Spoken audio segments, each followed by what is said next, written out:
Hello everyone. ये video में हम लोग डिस्कस करने वाले हैं जो सीएमए इंस्टीट्यूट अपना ऑनलाइन मॉक टेस्ट कंडक्ट कर रहा है उसका पेपर 8 जो कॉस्ट अकाउंटिंग का पेपर है उसका जो पहला सीरीज है उसमें कुल मिला के उन्होंने 6 सीरीज निकाला है। तो जो पहला सीरीज है उसके क्वेश्चन पेपर को हम लोग फटाफट डिस्कस करने वाले हैं। अब हम बता रहे हैं जो 6 सीरीज है ना, पेपर 8 और पेपर 10 दोनों हम लोग डिस्कस करेंगे। उसके अंदर में वो एग्जैक्ट वही है जो ऑलरेडी पास्ट पेपर्स में पूछा हुआ है, यानी दिसंबर 19 का पेपर मिलेगा, जून 19 का मिलेगा, दिसंबर 18, जून 18, इस तरीके से सारा पेपर आपको को मिलेगा। अब आप लोगों को ध्यान होगा, ये ऑलरेडी मेरा यूट्यूब चैनल में अपलोड किया हुआ है। पास्ट में आज तक जितना भी एग्जाम्स हुआ है वो सारे के सारे पेपर का जो ऑब्जेक्टिव टाइप क्वेश्चन है वो ऑलरेडी मेरा डिस्कस करना हो गया है।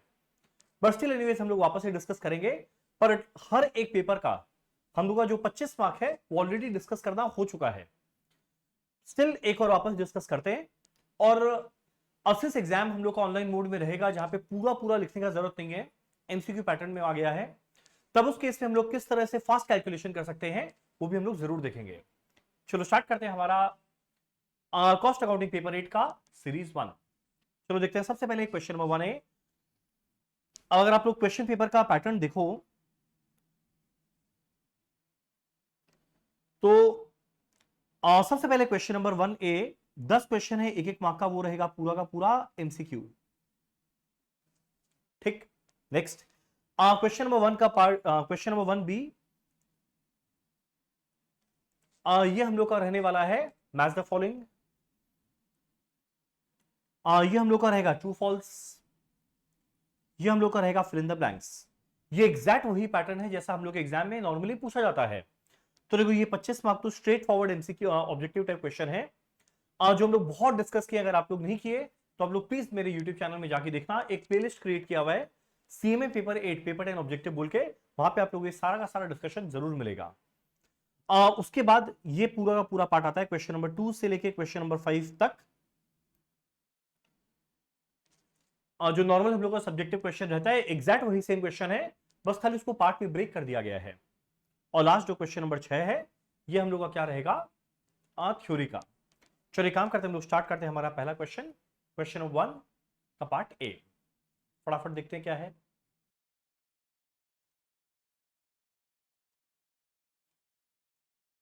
चलो हमारा पहला क्वेश्चन क्या है, joint cost is suitable for 4 तरह का इंडस्ट्री। जो मेरा जॉइंट कॉस्ट है वो कौन सी इंडस्ट्री में सूट करता है, ऑयल इंडस्ट्री, अगला है फर्टिलाइजर इंडस्ट्री, अगला है ऑर्नामेंट इंडस्ट्री, अगला है इंफ्रास्ट्रक्चर इंडस्ट्री। आप लोगों को ध्यान होगा जब हम लोग पढ़े थे जॉइंट प्रोडक्ट बाई प्रोडक्ट भी, तो हम बताया था जॉइंट प्रोडक्ट के अंदर में एग्जांपल लिया था कि क्रूड ऑयल गया, वहां से रिफाइंड ऑयल निकल रहा है, वहां से डी ऑयल केक निकल रहा है, तो जॉइंट कॉस्ट को मुझे बांटना होता था। तो मेरा जॉइंट कॉस्ट किस इंडस्ट्री में सूट करता है, इसका आंसर क्या आएगा, पहला ऑप्शन है ऑयल इंडस्ट्री। तो नेक्स्ट चलते हैं क्वेश्चन नंबर 2, इनफैक्ट 1A का क्वेश्चन पार्ट 2 क्या है पढ़े। Cost of idle time arising due to non availability of raw material. यानी हमारे कुछ वर्कर्स आइडल रह गए, क्यों, क्योंकि वो लोग तो बेचारे आए काम करने के लिए पर आकर देखे यार रॉ मटेरियल अवेलेबल नहीं है। अब रॉ मटेरियल का अवेलेबल नहीं होना ये कंपनी के लिए नॉर्मल फीचर नहीं होता, ये अबनॉर्मल है। और ध्यान देना जैसी वर्ड आता है अबनॉर्मल, जैसी वर्ड आता है अपना अबनॉर्मल, माइंड में क्या आना चाहिए, कॉस्टिंग पीएल। तो ये अबनॉर्मल चीज है, ऑब्वियस सा बात है, इसके कॉस्ट को हम लोग कहां ट्रांसफर करेंगे, costing PL, option D charge to costing PL. Next हमारा क्वेश्चन 3 क्या है, question number 3, charging to a cost centre those overhead that result solely for the existence of that cost centre is known as. याद करना chapter overhead. Overhead में हम लोग discuss किए थे जितना भी तरह का इंडायरेक्ट एक्सपेंसेस है उसको मेरे को हर एक कॉस्ट सेंटर में बांटना पड़ता है, हर एक डिपार्टमेंट में बांटना पड़ता है। दो तरीका, पहला होता है कॉस्ट एलोकेशन, जब कोई खर्चा हम लोग डायरेक्टली एट्रीब्यूट कर पाए किस डिपार्टमेंट में क्या लगा हम लोग उसको एलोकेट कर देंगे। अगला कॉस्ट अपोर्शनमेंट, क्या रहेगा, मेरा वो खर्चा जो टोटल में लग रहा है हम लोग डायरेक्टली ट्रेस नहीं कर पा रहे हैं किस डिपार्टमेंट में क्या लगा, उसको मेरे को एक सुटेबल रेशियो में बांटना है। तो देखो यहां पे क्या लिखा है, कॉस्ट सेंटर में उस ओवरहेड को चार्ज करना है जो सोली रिस्पॉन्सिबल है उस खर्चा को लगने की वजह से। तो ऑब्वियस बात, अगर हम लोग डायरेक्टली रिस्पॉन्सिबल बना पा रहे हैं तो उस कॉस्ट को मुझे एलोकेट करना है, तो हम लोग क्या करेंगे, एलोकेशन। डन। चलिए, था हमारा क्वेश्चन 3। और नेक्स्ट हमारा क्वेश्चन नंबर 4 क्या है, फटाफट देखते हैं। Standard deals with the cost of service cost centre. अब देखो ऐसा है ना, जो कॉस्ट अकाउंटिंग स्टैंडर्ड का क्लास था उसमें हम लोग बहुत डिटेल में डिस्कस किए थे, हर एक के अंदर का बात भी डिस्कस किए थे, पर अब वैसा कुछ आने का चांसेस कम हो गया। रीजन भी, अब सिंस पूरा पेपर एमसीक्यू बन गया, तो जहां तक है एग्जाम के अंदर में अगर आपको सीएस का नंबर और वो किस चीज से रिलेट करता है उतना ध्यान है, हमारा काम हो जाएगा। तो जो मेरा cost of service cost centre है, आप लोग को याद होगा ये कॉस्ट अकाउंटिंग स्टैंडर्ड 13 इससे डील करता है, तो इसका आंसर क्या आने वाला है, option B. Next question number 5। Question number 5 क्या है, in reconciliation statement income shown only in financial accounts. याद करो जब रिकंसिलिएशन स्टेटमेंट बनाते थे जहां पे प्रॉफिट एज पर फाइनेंशियल को प्रॉफिट एज पर कॉस्टिंग के साथ रिकंसाइल करना पड़ता था, तो अगर बाई चांस पे एक ऐसा आइटम है जो इनकम है खाली फाइनेंशियल में, जो इनकम है खाली फाइनेंशियल अकाउंट्स में, तो सोच के देखो, अगर इनकम आया खाली फाइनेंशियल में तो इससे खाली फाइनेंशियल का प्रॉफिट बढ़ा हुआ रहेगा, कॉस्ट का कम रहेगा। तो फाइनेंशियल का प्रॉफिट बढ़ा हुआ है, कॉस्ट का प्रॉफिट कम है। अगर कोई इनकम खाली फाइनेंशियल में है, इससे फाइनेंशियल का प्रॉफिट ज्यादा रहेगा, कॉस्ट का कम, तो क्वेश्चन उठता है ऐसे प्रॉफिट का क्या करना है। अगर फाइनेंशियल से शुरू करके कॉस्ट पे पहुंचेंगे तो भाई ज्यादा है यहां पे कम है, तो उसको लेस करना पड़ेगा। पर वही अगर कॉस्ट से शुरू करके फाइनेंशियल में पहुंचेंगे तो ऐड करना पड़ेगा। तो देखो ऑप्शन क्या है, added to financial profit, financial के प्रॉफिट में ऐड करना है ना भाई, लेस करना है। Deducted from financial profit, correct, जो फाइनेंशियल प्रॉफिट आया उससे डिडक्ट करना है, उससे लेस करना है, उससे सब्ट्रैक्ट करना है। आंसर क्या रहेगा, ऑप्शन बी। चलो बहुत इजी क्वेश्चन था। नेक्स्ट हमारा question number 6। The most suitable cost system where the product differ in type of material and work perform. ये तो एग्जैक्ट हमारा एक चैप्टर था, job and batch costing.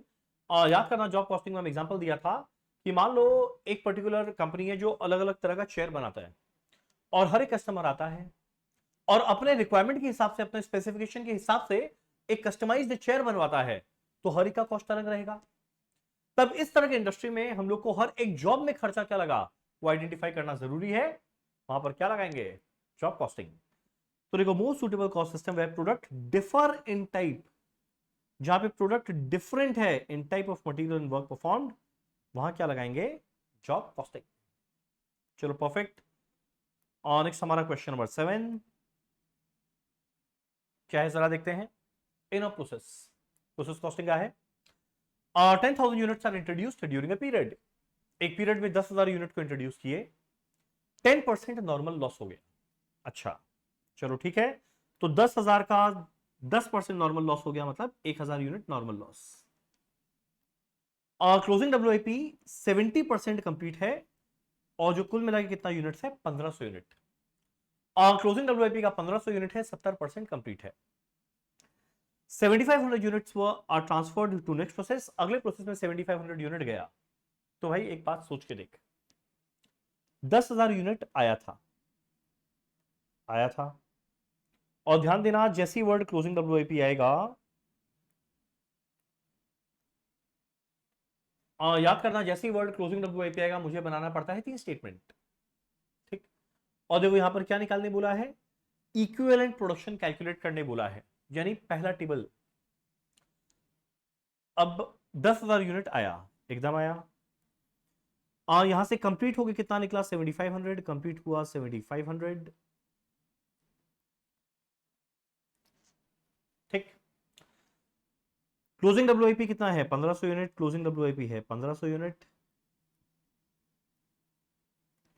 Normal loss 10% था, नॉर्मल लॉस है 10%।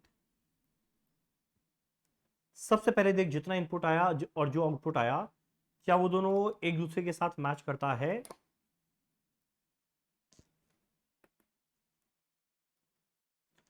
ये टोटल है 10,000, ये टोटल भी है 10,000, एकदम मैच करता है। अब अगला मेरे को चाहिए डिग्री ऑफ कंप्लीशन। कंप्लीटेड के बारे में कभी बोलेगा नहीं, पर ऑब्वियस सा बात है वो 100% कंप्लीट होगा। क्लोजिंग डब्ल्यूआईपी का 70% दिया हुआ था। अब अगला क्वेश्चन उठता है नॉर्मल लॉस। याद करना, प्रोसेस कॉस्टिंग में हम लोग डिस्कस किए थे, ये दुनिया में कुछ भी हो जाए, नॉर्मल लॉस के अंदर में कभी कुछ नहीं मत लिखना। तो कुछ नहीं लिखेंगे, तो 7500 का 10% आ गया, 1500 का 70% आ गया, ये दोनों मिलाकर आएगा 8550। तो इक्विवेलेंट यूनिट्स कितना है? 8550। बड़ा इजी क्वेश्चन था। चलो next question number 8, marginal costing. Sales और प्रॉफिट दिया हुआ है फॉर ईयर 2016। ये रहा सेल, ये रहा प्रॉफिट, और 2017 के अंदर में सेल और प्रॉफिट दिया हुआ है इतना और इतना। पीवी रेशियो निकालना है, अनगिनत बार पड़े हैं। और जब भी कभी दो सेल वैल्यू दिया रहेगा, दो प्रॉफिट दिया रहे, जब भी कभी दो सेल दो प्रॉफिट दिया रहे और मुझे कैलकुलेट करना है पीवी रेशियो, फॉर्मूला क्या बनेगा? Change in profit by change in sale into 100। तो चेंज इन प्रॉफिट कितना आएगा? 25,000 और 20,000 का डिफरेंस क्या बनेगा? 5,000, divided by change in sale, 170 और 150 का डिफरेंस क्या बनेगा? 20,000। परसेंटेज के लिए इंटू 100, अगर आप लोग कैलकुलेट करके देखोगे तो कितना आ जाएगा? 5,000 बाय 20,000, 1/4 इंटू 100, 25%। आंसर क्या बनेगा? 25%। Very easy. चलो नेक्स्ट हम लोग आते हैं क्वेश्चन नंबर 9 में।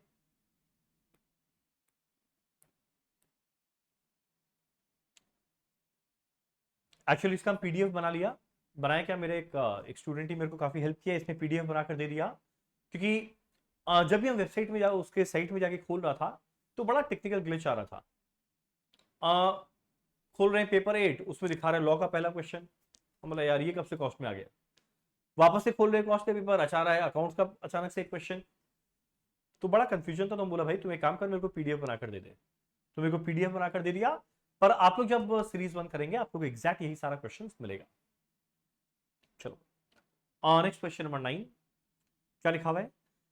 The standard quantity of material for 1 unit of output is 10 kg। Standard quantity, sorry, standard quantity एक यूनिट को बनाने में लगता है 10 kg, और रेट कितना है? 8 रुपया पर केजी। चलो ठीक है, स्टैंडर्ड क्वांटिटी दिया हुआ है एक यूनिट का इतना, स्टैंडर्ड रेट है 8। एक्चुअल आउटपुट हम लोग ड्यूरिंग द पीरियड कितना बनाए हैं? 600 यूनिट। अब जैसा कि आप लोग को याद होगा, जब भी हम लोग कॉस्ट कार्ड बनाते हैं, हम लोग हमेशा बनाते हैं स्टैंडर्ड क्वांटिटी फॉर एक यूनिट का नहीं, बजटेड आउटपुट का नहीं, हमेशा लेते हैं फॉर एक्चुअल आउटपुट। तो भाई एक यूनिट को बनाने में लगना चाहिए 10 kg। अगर असली में बनाए हैं 600, तो एक का 10, एक का 10, एक का 10, 600 के लिए क्या लगेगा? 600 इंटू 10 कितना आएगा? 6,000 kg। यह है पहला column, standard quantity for actual output. Standard rate कितना दिया हुआ है? 8। स्टैंडर्ड कॉस्ट क्या मिलेगा? 6,000 इंटू 8, 48,000। ठीक, कैलकुलेट क्या करने बोला है? कैलकुलेट करना है स्टैंडर्ड क्वांटिटी, कैलकुलेट करना है standard quantity of material for actual output. Oh, ये क्या पूछा है? Standard quantity for actual output, answer है 6,000। ओह, ये तो बहुत ही लॉलीपॉप क्वेश्चन था। स्टैंडर्ड क्वांटिटी एक्चुअल आउटपुट के लिए क्या लगना चाहिए? तो बेबी क्वेश्चन है। एक यूनिट के लिए 10 kg, तो 600 के लिए 600 इंटू 10 kg, 6,000 kg। डन। चलो क्वेश्चन नंबर 9। नेक्स्ट हम लोग कर रहे हैं question number 10। Which of the following is the long term budget? Long term budget मतलब क्या? जो एक साल के ऊपर का बजट हो। पढ़ते हैं क्या क्या है। पहला है मास्टर बजट। नहीं, मास्टर बजट कुछ नहीं होता। जब एक साल का बजट बनाते हैं, सेल का अलग, परचेज का अलग, प्रोडक्शन का अलग, एक्सपेंस का अलग, वेजेस का अलग, जब सबको एक साथ जोड़ दो उसको बोलते हैं मास्टर बजट। पर है तो एक ही साल का। प्रोडक्शन बजट एक साल का बनाते हैं, फ्लेक्सिबल बजट एक साल का बनाते हैं, कैपिटल बजट, अब जो कैपिटल का बजट है वो कभी एक साल का नहीं, वो हमेशा लॉन्ग टर्म बनता है। कैपिटल बजट रहेगा लॉन्ग टर्म बजट। डन। चलो हमारा क्वेश्चन नंबर 1 का पार्ट ए होता है कंप्लीट, 10 मार्क का। अब हम लोग आए हैं मैच द फॉलोइंग वाले सेगमेंट में। पर अनफॉर्चुनेटली यहां पे 4 इस तरफ और 4 उस तरफ नहीं दिया है। यहां पे 4 पार्ट बना दिया, पर वही 4 ऑप्शन हम लोग को मैच करना है, कौन सा किस में जाएगा। चलो देखते हैं क्या लिखा हुआ है। Cash discount allowed. Cash discount, याद करो कैश डिस्काउंट फाइनेंशियल नेचर का एक्सपेंस है, और अगर ये फाइनेंशियल नेचर का एक्सपेंस है तो ऑब्वियस सा बात है कॉस्ट शीट का पार्ट नहीं बनेगा, items to be excluded from cost sheet. तो cash discount allowed not shown in cost sheet में नहीं दिखाएंगे, but debited to PL account, पर याद करो पीएल में तो दिखाते थे, तो इसका आंसर क्या रहेगा? ए। अगला ऑप्शन है joint cost, imputed cost, decision package. नाम से समझ में आ रहा है ऑब्वियस सा बात है तीनों नहीं हो सकता। ठीक, अब देखते हैं अगला पार्ट, एस्केलेशन क्लॉज। आप लोगों को याद होगा एस्केलेशन क्लॉज किस मेथड ऑफ कॉस्टिंग में पढ़ते थे? Contract costing. तो escalation clause not shown in cost sheet but debited to PL नहीं चलेगा, ये तो ऑलरेडी मैच द फॉलोइंग में जा चुका है पहले वाले में। एस्केलेशन क्लॉज कहां रहेगा? Contract costing. सोचो कितना इजी क्वेश्चन है। नेक्स्ट हमारा क्वेश्चन नंबर 3। नेक्स्ट हमारा है CAS 19, CAS 19 cost accounting standard 19। यहाँ पे को ध्यान होना चाहिए क्या चीज से डील करता था। अब देखो मैच द फॉलोइंग का बेस्ट पार्ट, अब मान लो ध्यान नहीं भी है तब ये कॉन्ट्रैक्ट कॉस्टिंग तो ऑलरेडी हमारे एक ऑप्शन में निकल गया, डिसीजन पैकेज बोल के कोई कॉस्ट अकाउंटिंग स्टैंडर्ड था नहीं, इंप्यूटेड कॉस्ट था नहीं, तो आंसर क्या रहेगा? Joint cost. CAS 19 किससे डील करता है? Joint cost. एक CAS 13 आया था cost of service centre, service cost centre, और ये आया जॉइंट कॉस्ट। हमारा आखिरी सॉरी आखिरी नहीं 5 था इसमें। अगला है हमारा नॉशनल कॉस्ट। नॉशनल कॉस्ट मतलब क्या? वो कॉस्ट जिसके लिए मुझे अलग से आउट ऑफ पॉकेट खर्चा नहीं करना, यानी कैश निकाल कर नहीं देना, कोई इनकम कमाने का मौका था पर खो दिया, उसको बोलते हैं नॉशनल कॉस्ट, या अपॉर्चुनिटी कॉस्ट, या इंप्यूटेड कॉस्ट, या इम्प्लिसिट कॉस्ट। तो देखो भैया नॉशनल कॉस्ट के अंदर में क्या क्या ऑप्शंस में आया है, ये ऑलरेडी कैश डिस्काउंट में था, ये एस्केलेशन क्लॉज का था, ये CAS 19 का था, आंसर है इंप्यूटेड कॉस्ट। चलो बहुत बढ़िया, आगे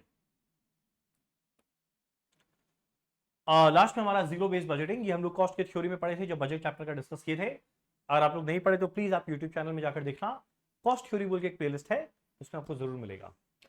zero based budgeting, zero based budgeting generally उस तरह की इंडस्ट्री में लगता है जहां पे पहला साल एक बेस नहीं बनता अगले साल का बजट बनाने के लिए, इसको क्या बोलते हैं? Zero based budgeting.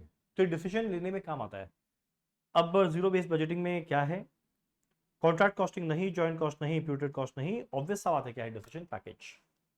अब एक बात बताता है, और सिंस हमारे एग्जाम में नेगेटिव मार्किंग नहीं है, और सिंस हमारे एग्जाम में नेगेटिव मार्किंग नहीं है तो कोई क्वेश्चन आए ना आए, आता है बहुत अच्छा, नहीं आता है थोड़ा इंटेलिजेंट गेस करो, और एग्जाम ही नहीं आता तो कुछ भी टिक मार के जरूर आना। MCQ जिसमें नेगेटिव मार्किंग नहीं है उसको अटेम्प्ट नहीं करना मेरे हिसाब से कार्डिनल सिन है, मतलब नर्क में भी जगह नहीं मिलेगा, बता रहे। जब नेगेटिव मार्किंग नहीं है और MCQ है तो भी अटेम्प्ट क्यों नहीं करता? हमको ध्यान है जब हम टेस्ट लिया था CMA वालों का, जब तक ये अनाउंसमेंट नहीं हुआ था कि ये पूरा का पूरा ये ऑब्जेक्टिव टाइप क्वेश्चन हो जाएगा, पूरा MCQ पैटर्न में बन जाएगा ऑनलाइन, तो तब भी 25 मार्क का तो ऐसा रहता था। तो हम देखता था लोग मैच द फॉलोइंग को भी कुछ कुछ ब्लैंक छोड़ देते थे, ट्रू फॉल्स में 2-3 आया वो लिखे, बाकी नहीं लिखे, MCQ में जो आया उतना लिखे, बाकी छोड़ दिए। तो हम सर पकड़ के बैठता था यार इसमें इसका नेगेटिव मार्किंग तो है नहीं, ये क्यों नहीं अटेम्प्ट कर रहा है? तो अगर बाई चांस MCQ है, नेगेटिव मार्किंग नहीं है, तो मेरा हाथ जोड़ के रिक्वेस्ट है कोई क्वेश्चन छोड़ के मत आना, उस समय अपने आंख बंद करके भगवान को याद करना, जो मन चाहे टिक मार देना अगर नहीं है, पर छोड़ के मत आना। चलो ये था हमारा क्वेश्चन 1 का पार्ट बी। सो हमारा 15 मार्क कंप्लीट हो गया है। नेक्स्ट अब ट्रू फॉल्स का सिलसिला शुरू होता है। Multiple costing is suitable for banking industry. Multiple costing वहां लगता है जहां पे एक से ज्यादा तरह का कॉस्टिंग लगे, पर बैंकिंग तो भैया सर्विस सेक्टर है, यहाँ सीधा सीधा क्या लगने वाला? Operating costing. और या तो एक्टिविटी बेस्ड कॉस्टिंग में भी हम लोग बैंकिंग के बारे में बात किए थे, तो क्या ट्रू है या फॉल्स? ऑब्वियस सा बात है, ये क्या है? False. Next slow moving materials have high inventory turnover, high turnover ratio. Slow moving material यानी जो मटेरियल आ गया वो बहुत दिनों तक पड़ा रहेगा, एक आध दिन कभी कभी कोई डिपार्टमेंट को जरूरत पड़ेगा वो मांगेगा, अदरवाइज मेरे पास पड़ा रहेगा। अब बोलते हैं स्लो मूविंग मटेरियल का बहुत ही हाई टर्नओवर रेशियो है। हाई टर्नओवर मतलब बहुत फटाफट यूज होता है, ये तो पूरा कॉन्ट्राडिक्टरी बात कर दिया। तो ऑब्वियस सा बात है, इसका आंसर भी क्या रहेगा, false. So next question number 3, cost ledger control account, याद करो सीएलसी के एक और नाम था जीएलए, जनरल लेजर एडजस्टमेंट, या एक और नाम था नॉमिनल लेजर एडजस्टमेंट, जो कुछ नहीं एक तरह का सेल्फ बैलेंसिंग है। सॉरी ये हैंग हो गया थोड़ा।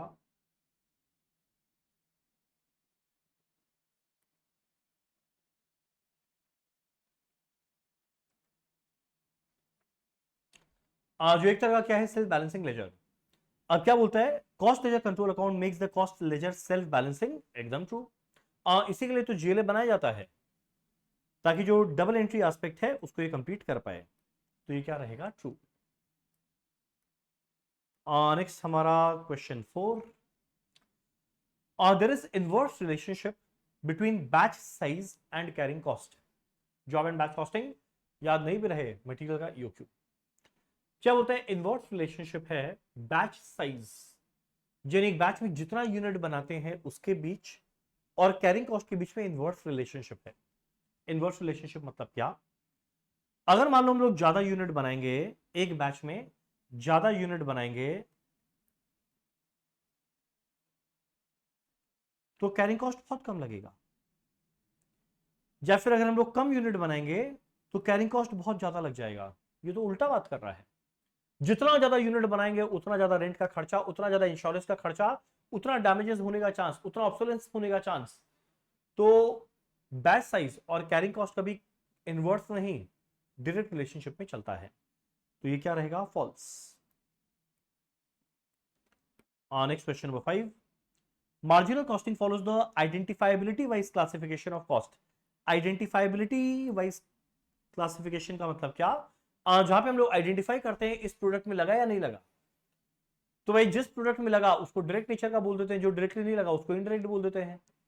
और याद करो मार्जिनल कॉस्टिंग में हम लोग क्या करते थे, sales minus variable cost contribution minus fixed cost profit. तो यहाँ पे डायरेक्ट इनडायरेक्ट कहां क्लासिफाई होता है, यहाँ तो फिक्स्ड वेरिएबल में होता है, यानी बिहेवियर वाइज क्लासिफिकेशन है। तो यहां पे बोलते हैं मार्जिनल कॉस्टिंग क्या डायरेक्ट इनडायरेक्ट वाला क्लासिफिकेशन करता है, आंसर है फॉल्स, नहीं करता। डन। सो नेक्स्ट हमारा क्वेश्चन 1 का सी होता है कंप्लीट। ये था ट्रू फॉल्स। लास्ट में आ गए हैं फिल इन द ब्लैंक्स, और फिल इन द ब्लैंक्स में भी अब एमसीक्यू पैटर्न में है, तो एक तरह का एमसीक्यू ही बोल सकते हैं इसको। चलो क्या क्या है जरा देखें। Dash is generally allowed by wholesaler to retailer. Wholesaler retailer को क्या अलाउ करता है, देखो अगर जल्दी पैसा पाना है तो मुझे कैश डिस्काउंट देना पड़ेगा, पर अगर बल्क परचेज करना है, रिटेलर ऑब्वियस सा बात है बल्क परचेज करेगा होलसेलर से, उसको हम लोग क्या देंगे, ट्रेड डिस्काउंट या क्वांटिटी डिस्काउंट। तो होलसेलर रिटेलर को क्या देगा, क्वांटिटी या trade discount. So next dash stands for cost of utilities. वापस एक और कॉस्ट अकाउंटिंग स्टैंडर्ड का क्वेश्चन। कॉस्ट ऑफ यूटिलिटी कौन सा कॉस्ट अकाउंटिंग स्टैंडर्ड डील करता है, CAS 8। इसके लिए आप लोगों को बस खाली लिस्ट याद होना चाहिए, और एक स्टोरी के द्वारा हम लोग उसको याद किए भी थे, आपको ध्यान होगा। यहाँ पे इंडिया पाकिस्तान का वॉर कराए थे, और आप लोग मेरे को एक गाड़ी गिफ्ट किए थे, एक स्टोरी हम क्रिएट करके ये याद करवाया था। चलो next, under integrated accounting system the accounting entry for payment of wages. याद करो जब वेजेस को पे करते हैं तो इसका अकाउंटिंग एंट्री क्या होता था, wages control account debit to GLA non integrated में, wages control account debit to cash या बैंक इंटीग्रेटेड में। यहां पे इंटीग्रेटेड है, तो इंटीग्रेटेड में एंट्री क्या होगा, wages control account debit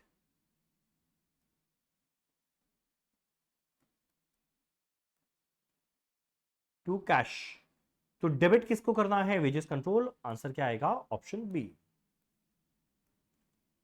so next question number 4, क्या बोला है, if actual loss in a process is less than normal loss. अब आगे मत पढ़ो, एक बार अपने आप सोचो, actual loss is less than normal loss, यानी जितना नॉर्मल लॉस सोचे एक्चुअल लॉस उससे कम हुआ।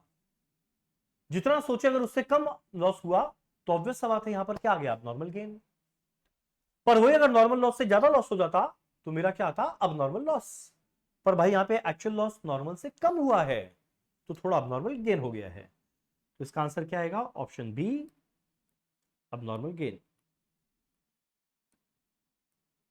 सोचो, इस बात को फील करो, रियलाइज करो, ये कितना सिंपल पेपर होता है। एक और ढंग से थॉरोली पढ़ा हुआ है। और मेरा बार बार रिक्वेस्ट है, प्लीज जो थ्योरी क्लास मेरा अपलोड किया हुआ है और जितना ऑब्जेक्टिव टाइप क्वेश्चन अपलोड किया हुआ है, प्लीज आप लोग देखना, प्लीज जरूर उसको देखना। इसीलिए हम उसको यूट्यूब में ही डाल के अपलोड करके पब्लिक कर दिया कि उसमें वैलिडिटी का झमेला ही ना रहे, व्यूज का झमेला ना रहे। जब मन चाहे आराम से देखना, एग्जाम के एक दिन पहले भी देखना हो देखना, पर जरूर देखना। चलो next, principal budget factor, principal budget factor for consumer goods manufacturer is normally, principal budget factor याद करो, जब बजट फंक्शनल बजट पढ़ते थे तो हम बताया था कि जो सबसे इंपॉर्टेंट बजट है जिसके द्वारा एक कंपनी अपने बजट का शुरुआत करता है वो हमेशा कौन सा होता है, सेल्स बजट। मार्केट में डिमांड क्या है उसका बजट, तो सेल्स प्राइस नहीं, budgeted sales quantity, sales demand, या मार्केट डिमांड या लैक ऑफ डिमांड, क्या बनेगा, प्रिंसिपल बजट फैक्टर। डन। चलो इसी के साथ हमारा 25 मार्क होता है कंप्लीट। अब हम लोग चलते हैं आगे।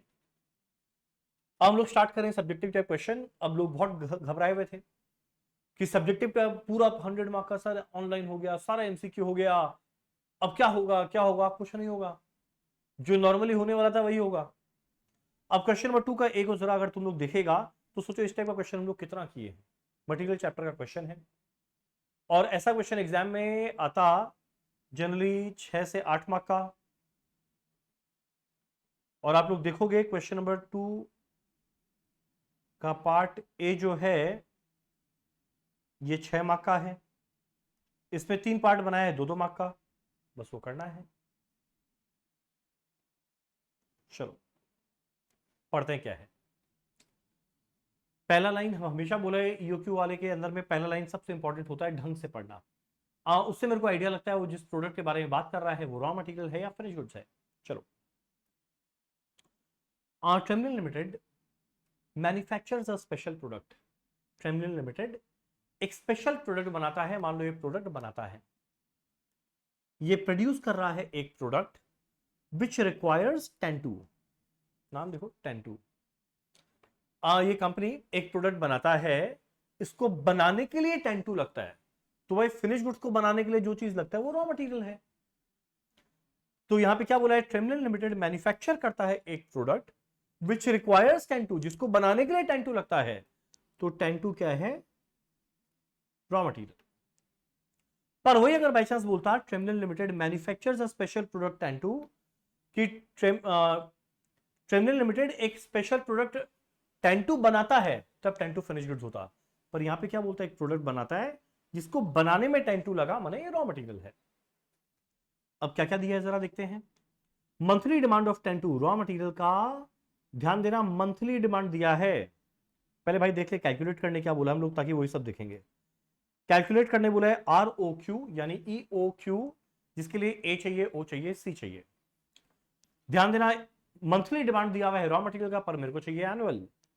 तो साल भर के लिए इंटू 12, ये क्या बन जाएगा 90,000, ये आ गया ए। अगला ओ और सी, इसके अलावा और कहीं दिमाग मत लगाना।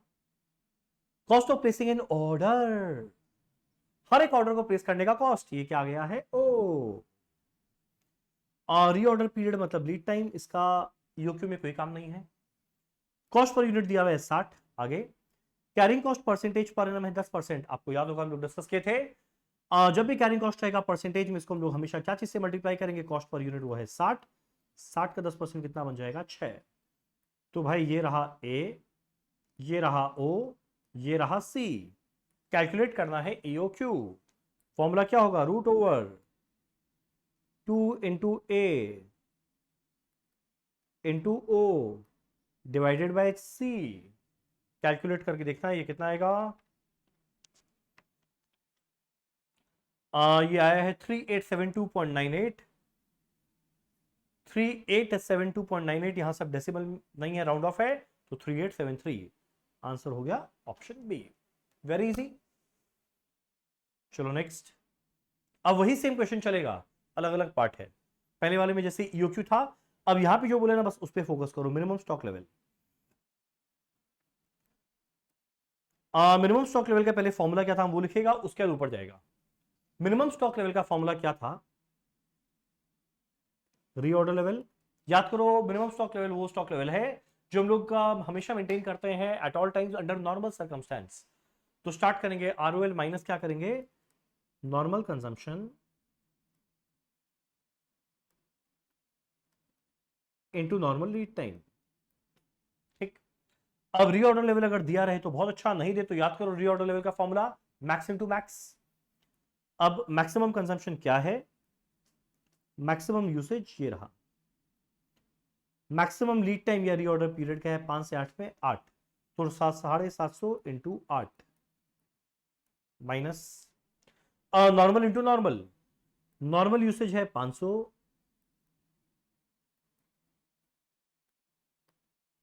Normal lead time, normal lead time क्या होगा, मिनिमम 5 मैक्सिमम 8, तो नॉर्मल ना दे हम लोग एवरेज लेते हैं, 5 और 8 का एवरेज क्या बनेगा, 5 + 8/2 6.5। चलिएगा जरा देखिए, 750 इंटू 8 यह 6000,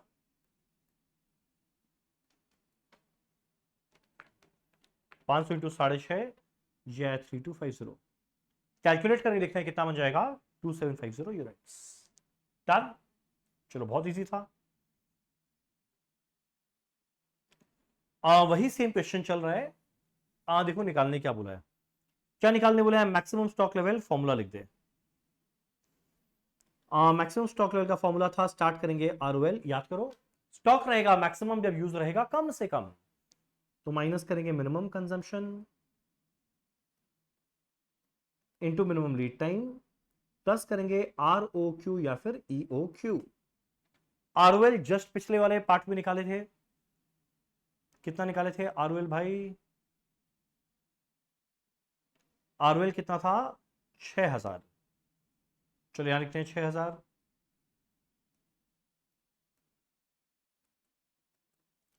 minus minimum consumption into minimum lead time. हमारा मिनिमम कंजम्पशन है 250, मेरा मिनिमम लीड टाइम है 5 से 8 के अंदर में। आप लोग देखो मिनिमम क्या है 5, तो 250 इंटू 5,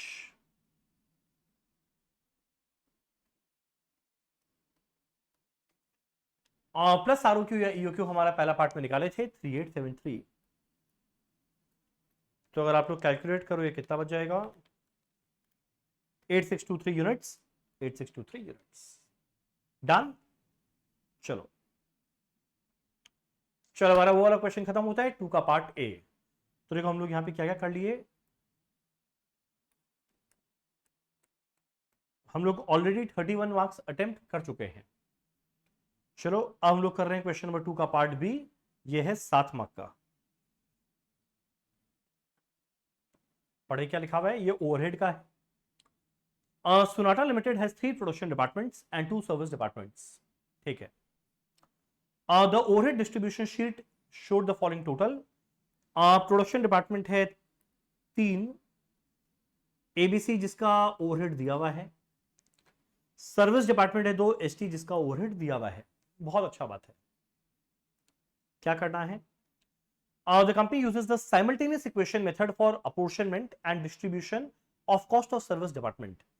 याद करो सर्विस डिपार्टमेंट के ओवरहेड को मुझे फिर से बांटना पड़ता है प्रोडक्शन डिपार्टमेंट के बीच में, और यहां पे लोग कौन सा मेथड लगाने बोला है, साइमल्टेनियस इक्वेशन मेथड। क्या रेशियो रहेगा दिया हुआ है, इसको हम लोग बांटेंगे सबको, सब डिपार्टमेंट के बीच में कौन से रेशियो में, ये रहा, और टी को बांटेंगे इस रेशियो में, और उसके बेसिस पे मेरे को बहुत सारा ये आंसर्स देना है। ठीक है। क्या है पहला question, simultaneous equation method for apportionment and distribution of cost of service department is also known as। अब एक चार ऑप्शन पढ़ो, अपने आप समझ में आएगा। साइमल्टेनियस इक्वेशन मेथड याद करो, एक था डायरेक्ट डिस्ट्रीब्यूशन, एक था रेसिप्रोकल नॉन रेसिप्रोकल। रेसिप्रोकल में आता था step ladder step distribution and simultaneous equation. तो याद करो साइमल्टेनियस इक्वेशन किसका पार्ट बनता है, रेसिप्रोकल मेथड का। पहला पार्ट कंप्लीट, बहुत अच्छा बात है। नेक्स्ट वही सेम क्वेश्चन चल रहा है, कैलकुलेट करने क्या बोला है, कैलकुलेट करने बोला है total overhead of department A after secondary distribution यानी रीअपोर्शन होने के बाद। अब मुझे यहां पे कैलकुलेशन थोड़ा करना पड़ेगा, चलो कर लेंगे, कोई घबराने का बात नहीं है। एबीसी का 25, 31, 28, 8,000, 13,900। मेरे पास जगह है, ओ बहुत जगह है यहाँ पे, यहीं पे कर लेंगे चलो।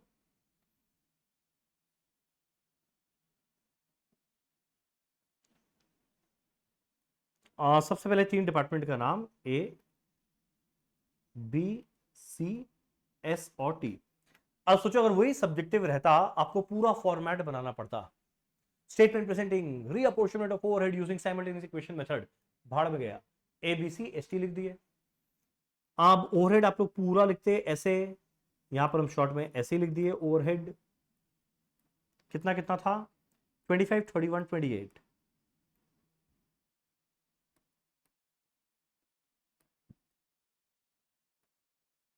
Twenty five 31 28। एसओटी का कितना है, 8,000, 13,900।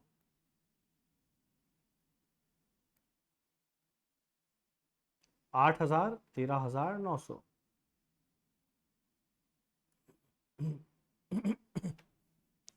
ठीक। अब मेरे को क्या करना है, एस और टी को बांटना है एबीसी के बीच में, पर यहां पे क्या लगाने बोला है, साइमल्टेनियस इक्वेशन मेथड। चलो जरूर लगाएंगे। साइमल्टेनियस इक्वेशन मेथड में याद करो वहां पे हम लोग क्या करते थे, एस के टोटल ओवरहेड को मान लेंगे एक बार का एक्स, इसके ओवरहेड को मान लेंगे, टोटल ओवरहेड को मान लेंगे वाई, और दो इक्वेशन बनाएंगे। अब एस के टोटल ओवरहेड को माने हैं एक्स, उसमें क्या आएगा, 8,000 जो था वो तो था, प्लस टी से भी कुछ मिलेगा। अब क्वेश्चन उठता है टी से कितना मिलेगा, जरा देखो, डिपार्टमेंट टी से एस को क्या मिलने वाला है, 20%। किसका, टी के टोटल ओवरहेड का, यानी वाई का 20%। तो वाई का 20% यानी क्या मिलेगा, 0.2 वाई। पहला इक्वेशन। हमारा टी का टोटल ओवरहेड था वाई, जिसके अंदर में क्या आएगा, 13,900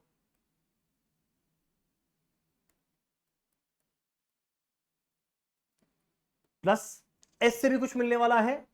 क्वेश्चन उठता है एस से क्या मिलने वाला है, जरा देखना, एस से क्या मिलने वाला है, टी को 10%, किसका, एस का टोटल ओवरहेड का, एस का टोटल ओवरहेड एक्स था, उसका 10% कितना आएगा, 0.1x। ये आएगा 0.1x।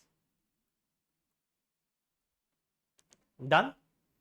अब दो इक्वेशन बना, एक्स और वाई का वैल्यू सॉल्व कर ले, और जैसे ही सॉल्व हुआ, यकीन मानो अगला तीनों पार्ट हो जाएगा। चलो सॉल्व करें जरा इसको। एक काम करते हैं, एक्स के अंदर में ये पूरा का पूरा वैल्यू पुट कर देते हैं, एक्स की जगह ये पूरा लिख देते हैं।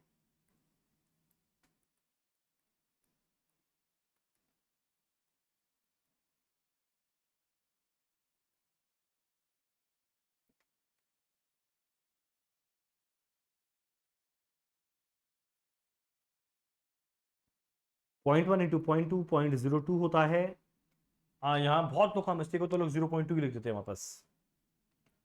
अब अगर आप लोग सॉल्व करेंगे तो y का वैल्यू आ जाएगा 15,000, और ये y के वैल्यू को अगर यहां पे पुट करेंगे तो x का वैल्यू आ जाएगा 11,000। x का वैल्यू आएगा 11,000, y का वैल्यू आएगा 15,000। अब मेरे को क्या करना है, इस 11,000 15,000 को बांटना है ये सबके बीच में। चलो काम करें, फटाफट बांटते हैं। अब मुझे क्या करना है, रीअपोर्शन। पहले बांट रहे हैं एस को, ये 8,000 को मत बांटना, इसका टोटल ओवरहेड 11,000 को बांटना, -11,000। और क्वेश्चन उठता है किस रेशियो में, देखो डिपार्टमेंट एस किस रेशियो में सर्विस दिया, 3, 2, 4, 1। तो इसको बांटेंगे 3, 2, 4, 1 के रेशियो में। तो 11,000 का 30% 3300, ये आएगा 20% 2200, 40% 4400, ये आएगा 1100। और डिपार्टमेंट टी को बांट रहा है। डिपार्टमेंट टी का टोटल ओवरहेड कितना था? 15,000। 15,000 यहाँ माइनस करेंगे। जरा देखना यहाँ पे डिपार्टमेंट टी का रेशियो क्या था? 40 15 25 20, 40 15 25 20, 40 15 25 20, 40 15 25 20, 15,000 का 40% 6,000, 15,000 का 15% 2250, 15,000 का 25% 3750, 15,000 का 20% 3,000। ठीक, अगर हम लोग टोटल करें तो देखना ये आएगा 34,300, ये आएगा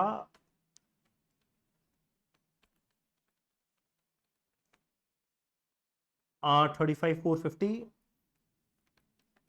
ये आएगा 35,750, ये दोनों बन जाएगा 0 0। डन। अब जरा देखो मेरा पहला पार्ट में क्या बोला है यहाँ पे। बोलता है total overhead of department A बता after secondary distribution just calculate किए 34,300, तो इसका आंसर हो गया 34,300। अब यहां बोलते हैं बी का बता, तो देख भाई बी का कितना निकाले थे? 35450, 35450। फिर अगले में बोलेगा सी का बता, सी का बता, सी का कितना निकाले थे? ओ सॉरी सॉरी सॉरी, ये मेरा मिस्टेक था। ये टोटल में मैंने एक लोचा कर दिया, क्या आएगा? 36,150, रियली सॉरी। सी का आएगा 36,150, सी का आएगा 36,150। ठीक, सोच के देखो, ये 7 मार्क का क्वेश्चन था, बड़ा इजी था। चलो इसी के साथ हमारा एक क्वेश्चन भी होता है खत्म। अब हम लोग का आता है question number 3।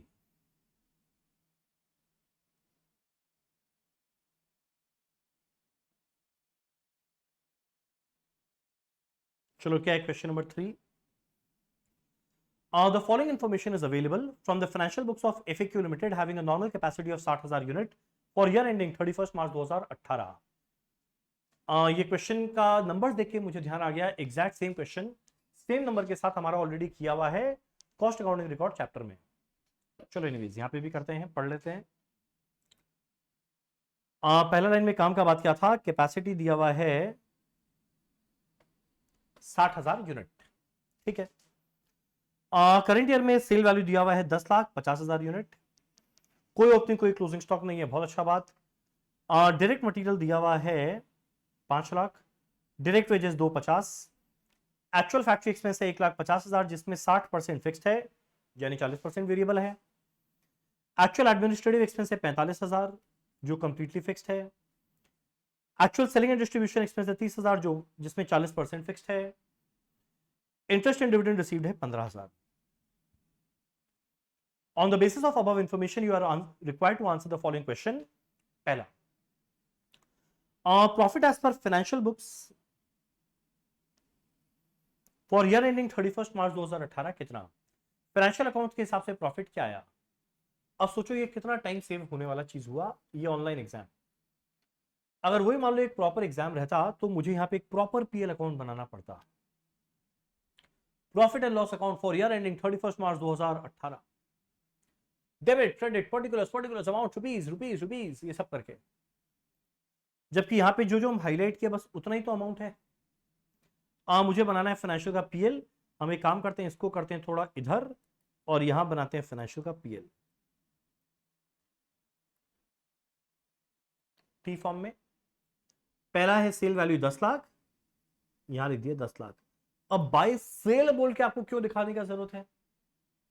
Next, no opening no closing, ठीक है। डायरेक्ट मटेरियल है 5 लाख, डायरेक्ट वेजेस है 250। अगर आप लोग चाहो तो DMDW सेल ऐसे लिख सकते हैं। पर अगर मतलब वो देखो इंडिविजुअल टू इंडिविजुअल डिपेंड करता है। टाइम है, अगर आप लोग चाहो तो लिख भी सकते हैं, पर फालतू चीज में मेरा ऑब्जेक्टिव है टाइम वेस्ट नहीं करके आपको जो एक्यूरेसी है उस पर ज्यादा फोकस करना चाहिए। एक्चुअल फैक्ट्री एक्सपेंस है 1.5 लाख, जिसमें 60% फिक्स्ड है, बाकी वेरिएबल। अब फिक्स्ड हो या वेरिएबल, पीएल में तो दोनों आएगा। ध्यान दो, पीएल में रेंट भी आता है, पीएल में पावर कॉस्ट भी आता है। रेंट फिक्स्ड कॉस्ट है, पावर कॉस्ट वेरिएबल कॉस्ट है, तो पूरा एक 50 आएगा। एडमिनिस्ट्रेशन एक्सपेंसेस है 45,000, ये आएगा। सेलिंग एंड डिस्ट्रीब्यूशन एक्सपेंस है 30,000, ये आएगा। इंटरेस्ट एंड डिविडेंड रिसीव्ड है 15,000, ये यहां पर जाएगा। अब सीधा निकालते हैं, प्रॉफिट आया या लॉस आया। चलो एक बार फटाफट कैलकुलेट करें कितना आएगा।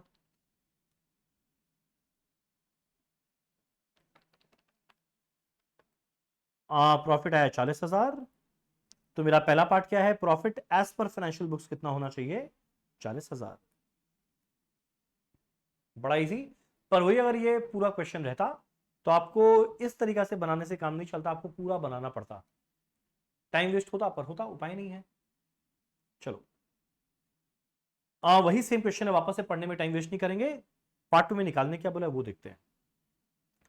पहले वाले में प्रॉफिट एज पर फाइनेंशियल बोला है, यहां बोलता है profit as per cost account for year ended 31 March 2018 क्या होगा।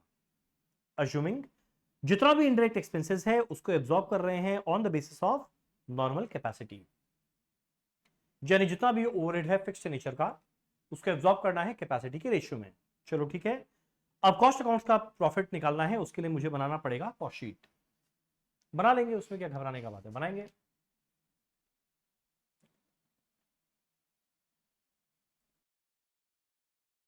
चलो बनाते हैं कॉस्ट शीट। अब वो अगर आप लोग का मेन एग्जाम में होता हम लोग लिखते हैं methods dot dot dot dot cost sheet of product dot dot dot dot for year ending, ये पर्टिकुलर डिटेल अमाउंट, यहां पे कुछ नहीं करना, यहां सीधा लिखते हैं रुपीज, हमारा कॉस्ट शीट बनना स्टार्ट। कॉस्ट शीट का पहला टाइम क्या होता है, डायरेक्ट मटेरियल कितना है, 5 लाख।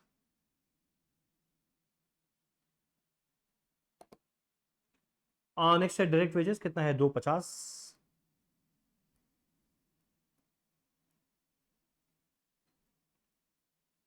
दोनों मिला के क्या आ गया, प्राइम कॉस्ट 7.5 लाख। नेक्स्ट आता है मेरा फैक्ट्री एक्सपेंसेस। फैक्ट्री एक्सपेंसेस खाली इस बात को, एक चीज को ध्यान देना, कॉस्ट शीट में हम लोग हमेशा क्या लिखते हैं, कितना हम लोग एब्जॉर्ब किए हैं, रिकवर किए। अब एक्चुअल फैक्ट्री एक्सपेंस है 150, जिसमें 60% फिक्स्ड है, तो 1.5 लाख का 60% 90,000 फिक्स्ड है, यानी बाकी 60,000 वेरिएबल है। तो भैया वेरिएबल कॉस्ट तो हम लोग पूरा रिकवर कर लेंगे, पर फिक्स्ड कॉस्ट है 90,000। और क्या बोला है, सारे इनडायरेक्ट एक्सपेंस को नॉर्मल कैपेसिटी में एब्जॉर्ब करना है, और आपको याद होगा नॉर्मल कैपेसिटी कितना था, 60,000 यूनिट।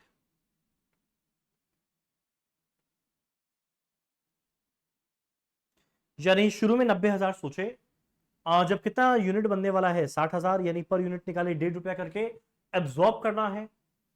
एक्चुअल में कितना यूनिट बनाकर बेचे, जरा देखो यहां पे लिखा है, कितना बनाकर बेचे, 50,000। तो 90,000 सोचे 60,000 यूनिट के लिए, तो पर यूनिट 1.5 रुपया रिकवर करेंगे, तो 50,000 में कितना रिकवर करेंगे,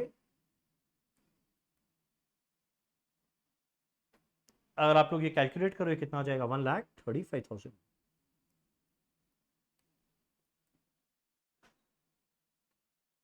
ये क्या मिलेगा, फैक्ट्री या फिर वर्क्स कॉस्ट।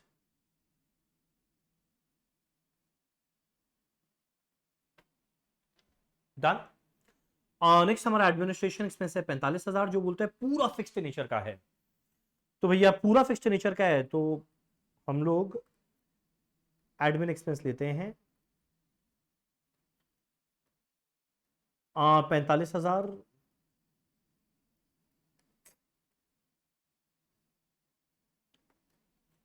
पूरा फिक्स्ड नेचर का है, तो डिवाइड करेंगे 60,000 यूनिट से, पर बनाए कितना, 50,000, ये कितना आ जाएगा, 37,500। ये बनेगा 9/22,500 cost of production done. Last में है सेलिंग एंड डिस्ट्रीब्यूशन एक्सपेंस 30,000, जिसमें 40% फिक्स्ड नेचर का है। Selling and distribution expense 40,000, sorry 30,000, जिसमें 40% फिक्स्ड है यानी 60% वेरिएबल है। तो वेरिएबल तो 18,000 हो गया, बाकी फिक्स्ड है 60,000 यूनिट के लिए, तो 50,000 यूनिट के लिए क्या आएगा? ये आएगा 28,000, ये मिलेगा 9, 50, 500।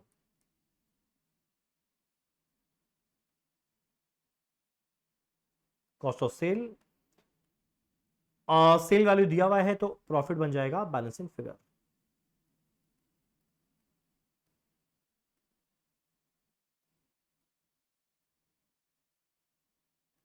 ये आएगा 49,500। तो आंसर क्या बनेगा? 49,500। डन। यानी पूरे कॉस्ट शीट के अंदर में एक बात को ध्यान देना था, जो फिक्स कॉस्ट था बोला है इसको कैपेसिटी के बेसिस पे एब्जॉर्ब करना है। इसीलिए फिक्स कॉस्ट को पहले कैपेसिटी से डिवाइड किए, मुझे मिला पर यूनिट कितना रिकवर करना है, जितना यूनिट बना के बेचे उतना रिकवर कर लिए। डन।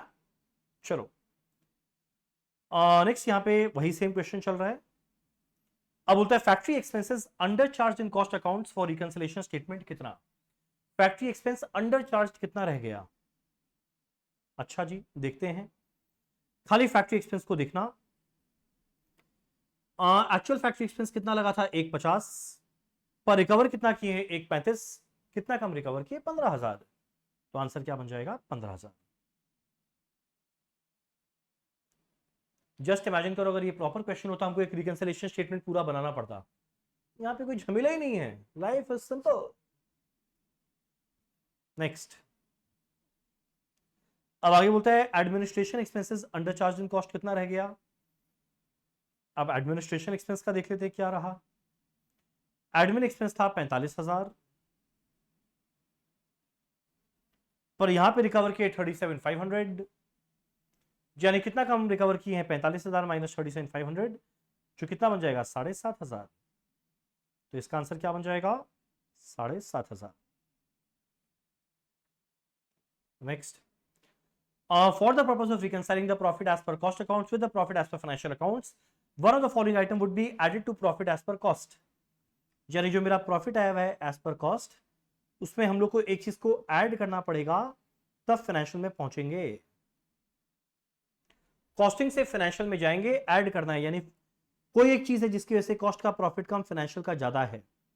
और याद करो फाइनेंशियल में ज्यादा किस वजह से आया था? याद है पीएल में क्रेडिट में था इंटरेस्ट एंड डिविडेंड रिसीव्ड, जो कॉस्ट में तो नहीं है पर फाइनेंशियल में है। तो आंसर क्या आएगा? Interest and dividend received. इसी के साथ हमारा क्वेश्चन नंबर 3 का पार्ट ए भी होता है कंप्लीट। यकीन मानो अगर ये सेम क्वेश्चन एग्जाम में आता तो आप लोग इससे कई ज्यादा टाइम लग जाता, तो हम लोग कितना फटाफट सॉल्व कर लिए। सो ऑनलाइन एग्जाम को लेके एटलीस्ट प्रैक्टिकल सब्जेक्ट में कोई चाप वाला बात नहीं है, आप लोग का टाइम डेफिनेटली बचेगा। चलो क्वेश्चन नंबर 3 का पार्ट बी क्या लिखा हुआ है? डिग्निटी लिमिटेड मैन्युफैक्चर करता है एंड सेल करता है 200 टाइपराइटर्स इन द ईयर 2017। ठीक है, 200 यूनिट बेच रहा है और ट्रेडिंग पीएल बनाकर दिया हुआ है। क्या दिया हुआ भैया? मटेरियल लगा, वेजेस लगा, मैन्युफैक्चरिंग चार्जेस, सेल वैल्यू दिया हुआ है, जीपी आया, management expense, general expense, rent, rates and taxes, selling expense, net profit दिया हुआ है। करना क्या भाई ये बता।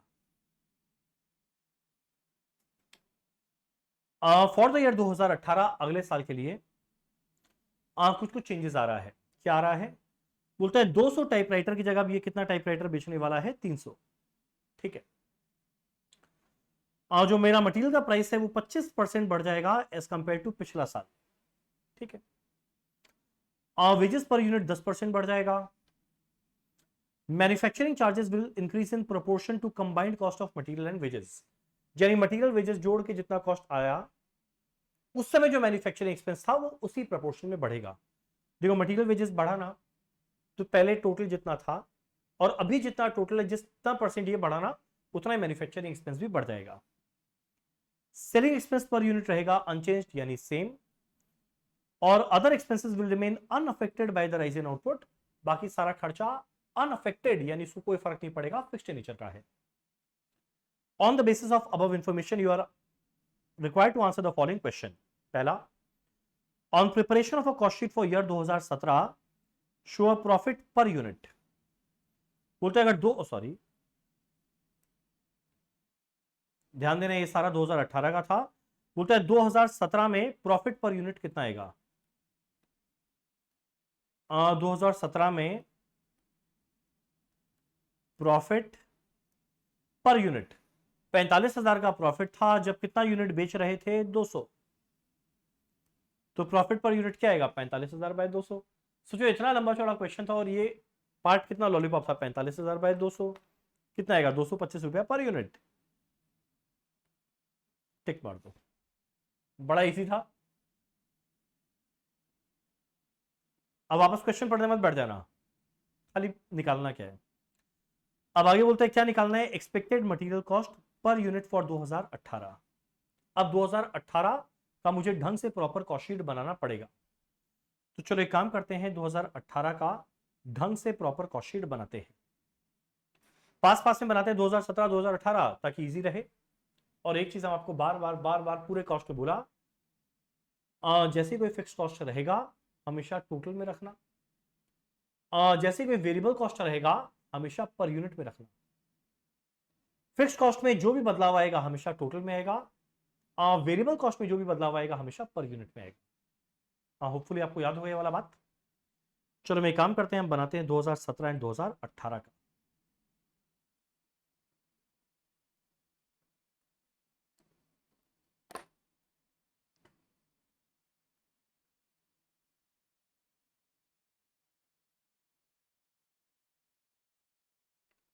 रुपी पर यूनिट रुपीस, रुपी पर यूनिट रुपीस। ठीक। पहला क्या है मटेरियल 1,20,000।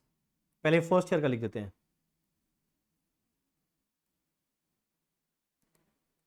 और यहाँ पे कितना यूनिट बनाकर बेच रहे थे 200 यूनिट, यहाँ कितना यूनिट बना के बेच रहे हैं 300 यूनिट।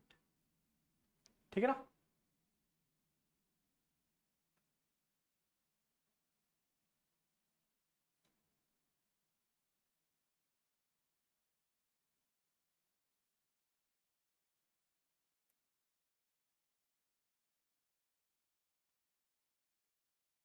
1,20,000 200 यूनिट के लिए था, तो पर यूनिट कितना आएगा भाई 600।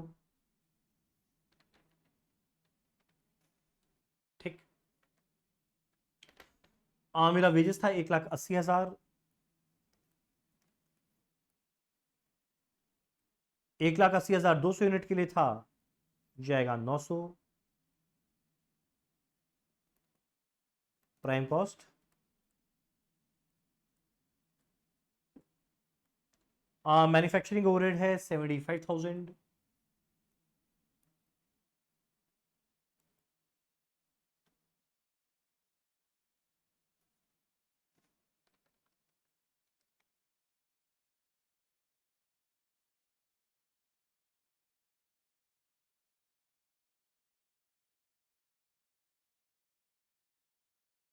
चलो यहां तक हो गया।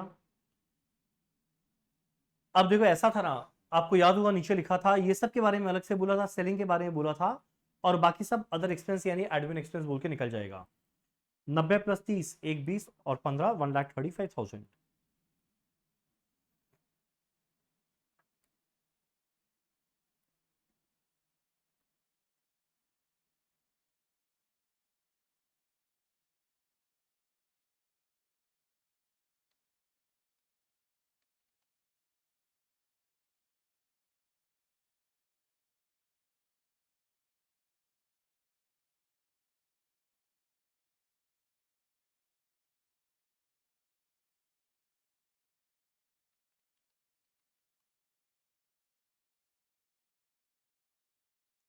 सेलिंग एक्सपेंस है 45,000।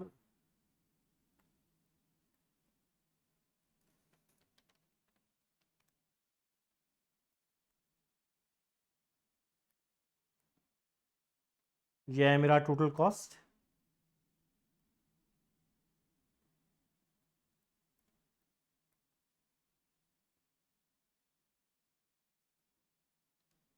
सेल वैल्यू है 6 लाख। प्रॉफिट कितना है 45,000।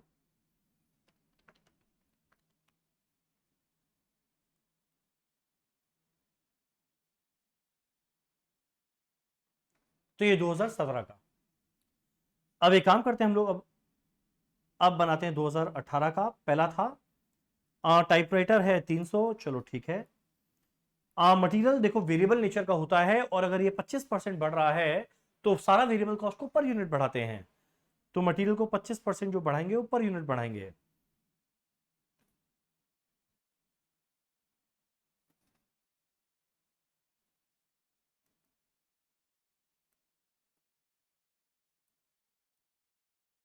तो पहले था 600, इसका 25% बढ़ा देंगे, क्या बन जाएगा 750।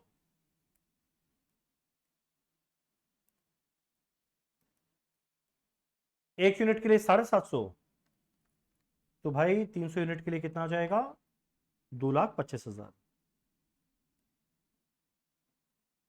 ठीक। मेरा wages per unit will rise by 10%, wages per unit 10% बढ़ाना है। वेजेस पर यूनिट था 900, इसको 10% बढ़ा दे, कितना बन जाएगा 990। तो 300 यूनिट के लिए कितना आ जाएगा, 2,97,000।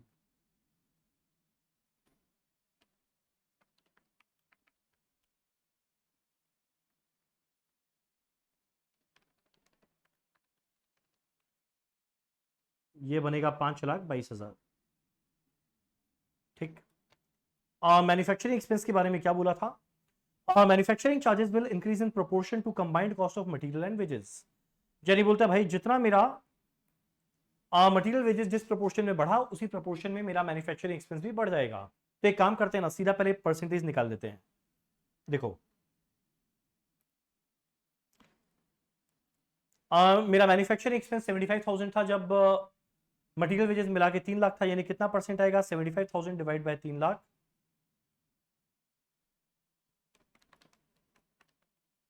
25%।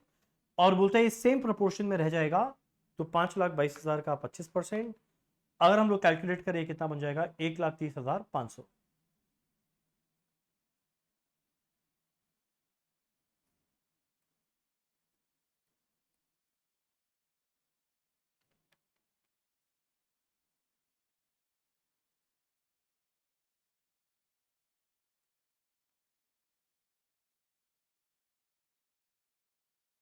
ठीक।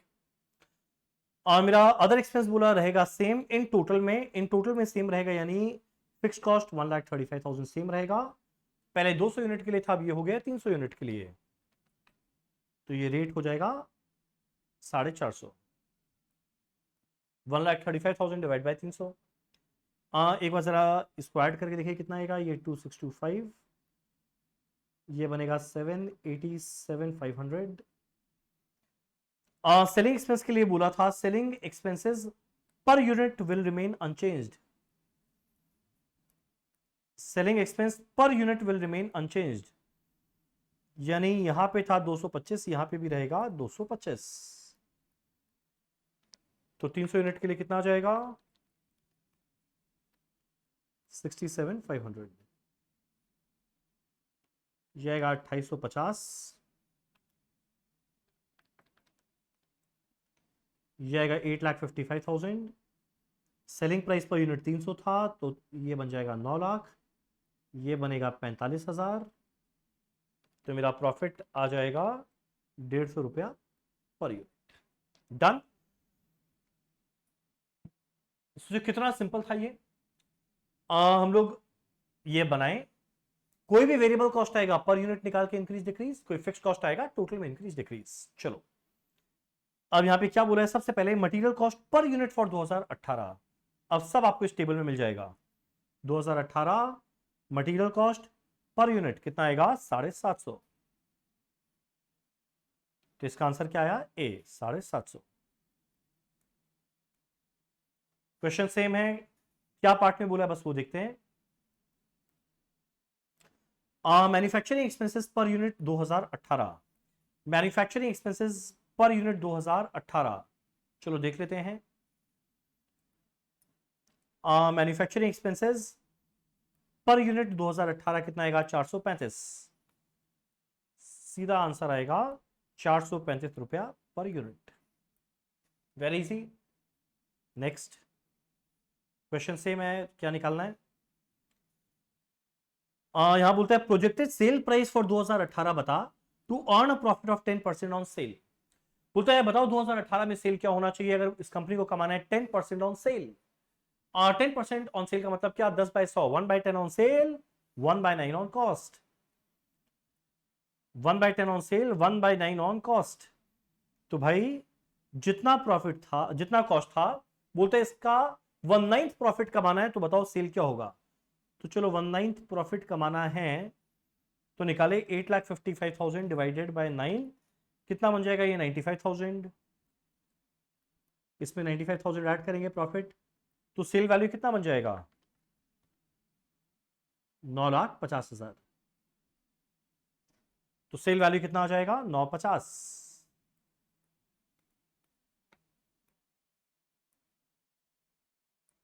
950 पर यहां पे बोला है सेल प्राइस पर यूनिट निकालेंगे, तो 9,50,000 डिवाइडेड बाय 300 यूनिट, कैलकुलेट करना क्या बनेगा 3166.67, आंसर आया ए। चलो इसी के साथ हमारा ये वाला क्वेश्चन भी होता है कंप्लीट, क्वेश्चन 3। बस आखिरी दो क्वेश्चन बचता है 4 और 5, हमारा पहला पेपर होता है कंप्लीट। ओ माय गॉड, ये क्या हो गया, एक मिनट।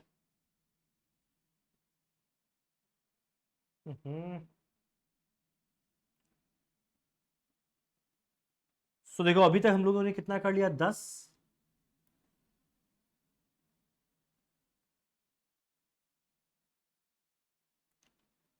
10, 5, 15, 20, 25, 31, 38, 38 के बाद 846 प्लस 7, 53। 53 मार्क हमारा हो गया है अप्रोक्सीमेटली 65 मिनट के अंदर में। बढ़िया है। चलो हम लोग आते हैं क्वेश्चन नंबर 4A। 4 पार्ट है यहां पे दिख रहा है, 2 मार्क का मार्जिनल कॉस्टिंग का है, पढ़ते हैं। तारापाड़ा कंपनी, नाम कहां से पूछता है भाई। चलो Tarapada company budget for a production of 5 lakh unit, ये शुरू में सोचा है 5 लाख यूनिट बनाएगा, बहुत ही अच्छा सोच है। At a variable cost of ₹20 each, ये 5 लाख यूनिट बनाएगा, वेरिएबल कॉस्ट लगेगा ₹20 ईच, ठीक है। फिक्स कॉस्ट है ₹20 लाख, चलो ठीक है। सेलिंग प्राइस कितना is fix to yield profit of 25% on cost. Selling price क्या रहेगा जिसमें प्रॉफिट आएगा 25% on cost. On the basis of above information you are required to answer the following question, PV ratio, ठीक है। अब रुक जाओ, एक काम करते हैं, फॉर्मेट क्या है, sale minus variable cost contribution minus fix cost क्या आता है प्रॉफिट, ठीक। 5 लाख यूनिट बनाएंगे और वेरिएबल कॉस्ट है ₹20 ईच, पर यूनिट है 20। अगर 5 लाख यूनिट बनाएंगे, एक यूनिट का 20 है, तो 5 लाख में क्या लगेगा, 5 लाख इंटू 20 यानी 100 लाख है वेरिएबल कॉस्ट। फिक्स कॉस्ट कितना है 20 लाख, यानी दोनों कॉस्ट मिला के 120 लाख है। और इसको प्रॉफिट क्या कमाना है 25% on cost. 25% on variable cost या फिक्स कॉस्ट नहीं बोला, 25% ऑन कॉस्ट बोला। तो भैया दोनों कॉस्ट मिला के, ये दोनों कॉस्ट मिलाकर है 120, इसका 25%, 120 का 25% निकालो कितना आ जाएगा 30 लाख। तो प्रॉफिट कमाना है 30 लाख, यकीन मानो इनकम स्टेटमेंट बन गया। 30 आया, 20 माइनस करने के बाद मतलब कंट्रीब्यूशन है 50, 50 आया, वेरिएबल कॉस्ट 100 माइनस करने के बाद, यानी ये कितना आएगा 150। तो भैया 150 लाख 5 लाख यूनिट के लिए मतलब पर यूनिट कितना आएगा 30, कंट्रीब्यूशन पर यूनिट कितना है 10, ठीक। क्या निकालना है, पीवी रेशियो फॉर्मूला मुझे पता है, contribution by sale into 100, 50 divided by 150 into 100, calculate करना कितना आएगा, 1/3 इंटू 100 क्या आएगा 33.33%, आंसर है ये, हो गया। नेक्स्ट, ये क्वेश्चन से मैं पढ़ने मत बैठ जाना, क्या निकालने बोला वो देखो। Break even point in units and in rupees, मतलब वैल्यू, बीईपी रुपीज यूनिट्स में निकालना है। याद करो फॉर्मूला क्या बनेगा, fix cost divided by contribution per unit. Value में निकालना है fix cost divided by PV ratio. चलो ठीक है। फिक्स कॉस्ट कितना दिया हुआ था, कितना दिया हुआ था भाई,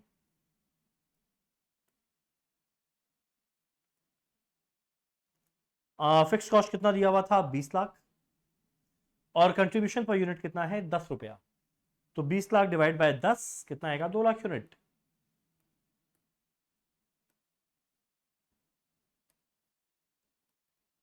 ये आएगा 2 lakh units. PV ratio 20 lakh divide by PV ratio था 33 1/3%, यानी 20 लाख डिवाइड बाय 1 बाय, ये बन जाएगा 60 लाख। तो आंसर आएगा 2 लाख यूनिट एंड 60 लाख रुपया। 2 लाख यूनिट एंड 60 लाख रुपया। चलो मेरा दूसरा पार्ट हो गया, पार्ट 3। अब बोलता है अगर सेलिंग प्राइस को हम लोग रिड्यूस कर दे बाय 20%, तो पहले सेलिंग प्राइस हम लोग निकाला था 30 रुपया पर यूनिट, बोलता है अगर इसको 20% गिरा दे, तो 30 रुपए को 20% गिरा दे, यानी कितना बन जाएगा नया selling price per unit 24। Variable cost per unit के बारे में कुछ नहीं बोला, मतलब वो सेम रहेगा 20, तो नया कंट्रीब्यूशन पर यूनिट आ गया 4। बोलता है अब बता नया ब्रेक इवन पॉइंट क्या बनेगा, फॉर्मूला यूनिट्स में fix cost divided by contribution per unit, 20 lakh by 4 क्या बन जाएगा 5 लाख यूनिट्स। बड़ा इजी है। नेक्स्ट हमारा part 4, sales units to attain 20% more than the budgeted profit at reduced selling price। reduced selling price यानी जब 24 है, वेरिएबल कॉस्ट 20 है, कंट्रीब्यूशन 4 है, और बोलता है बता कितना यूनिट बेचे to attain 20% more than the budgeted profit. मेरा बजटेड प्रॉफिट कितना निकाला था याद करो, इनकम स्टेटमेंट में देखना बजटेड प्रॉफिट क्या था। प्रॉफिट क्या था 30 लाख। बोलते अगर इससे 20% और ज्यादा कमाना है तो 30 लाख है, इसका 20% और ज्यादा कमाना है, यानी 36 लाख कमाना है नया प्रॉफिट। तो बोलता है बताओ कितना यूनिट बेचे।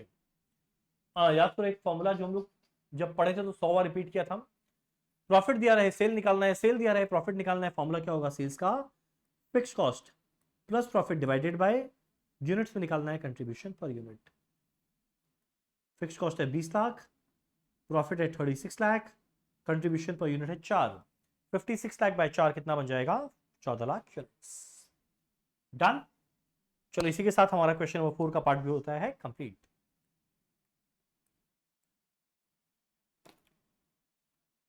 तो मतलब ओवरऑल बोलने का मतलब यही था कि बड़ा इजी क्वेश्चन है। Online exam I think practical में आपका टाइम तो जबरदस्त सेव करेगा, फॉर्मेटिंग प्रेजेंटेशन का झमेला खत्म, खाली फोकस करना है एक्यूरेसी पे। चलो बस अब ज्यादा क्वेश्चन बचा नहीं है, हमारा पेपर कंप्लीट होने वाला है 4 का पार्ट भी। Ivan LLP a toy manufacturing factory present the following information for the year ending 31 March 2018। मेरा material cost, labour cost, fixed overhead, variable overhead दिया हुआ है, कितना यूनिट बनाए दिया हुआ है, सेलिंग प्राइस पर यूनिट दिया हुआ है। ठीक है 12,000 यूनिट बना रहे हैं, सारा खर्चा सेलिंग प्राइस दिया हुआ है। The available capacity is production of 20,000 unit per year. 20,000 unit capacity available है और तुम बना रहे खाली 12,000, यानी 8,000 अनयूटिलाइज्ड कैपेसिटी है। The firm has an offer for purchase of 5,000 additional unit at a price of 40 रुपया पर यूनिट।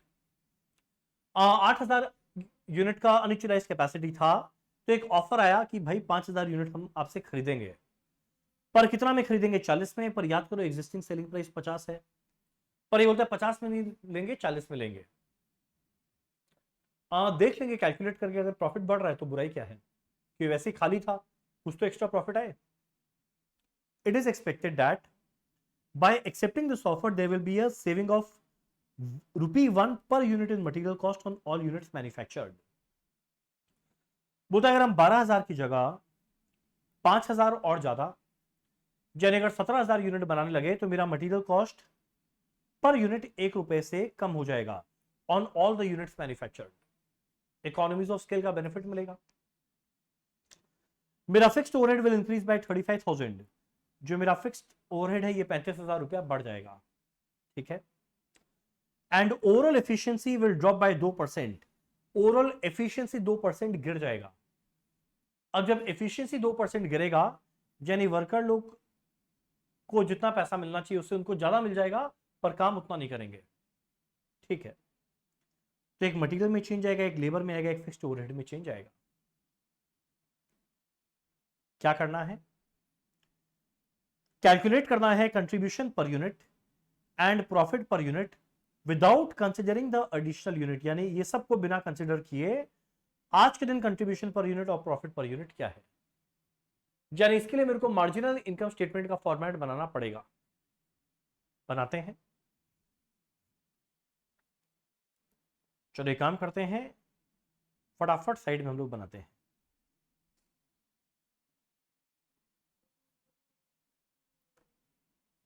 एक 12,000 यूनिट और एक 17,000 यूनिट, दो कॉलम के साथ।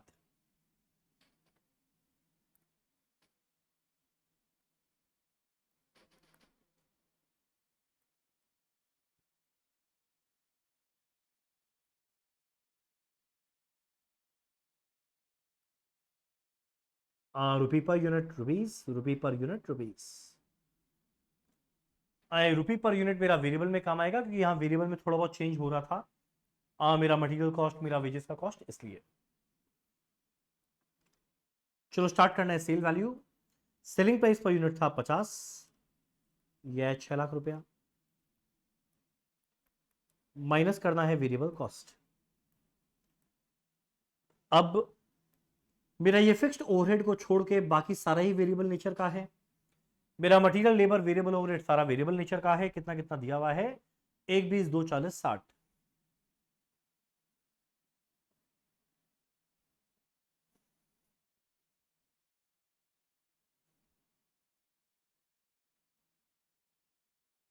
चलो मेरा मटेरियल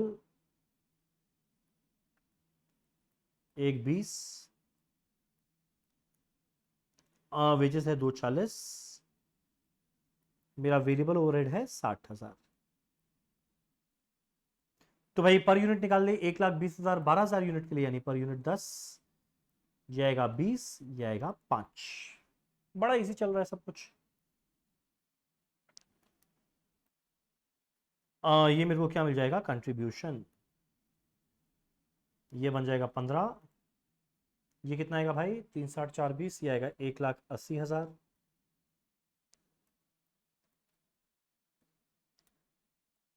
देखना हमारा फिक्स कॉस्ट दिया हुआ था 1,20,000।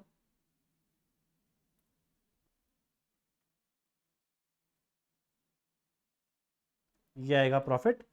फिक्स कॉस्ट पे हम लोग पर यूनिट जनरली नहीं निकालते, स्टिल कोई चाहे तो निकाल दे, पर जरूरत नहीं होता। आप लोग बोलेंगे तो निकाल देंगे, पर जरूरत नहीं है। चलो ये हुआ हमारा 2017 का। अब एक काम करते हैं 2018 का, सॉरी जब ऑफर आया 17,000 उसका हम लोग करते हैं। अब पहला बात, सेल क्या होता है, एक्स्ट्रा जो 5,000 यूनिट आया उसको 40 के रेट में बेचेंगे।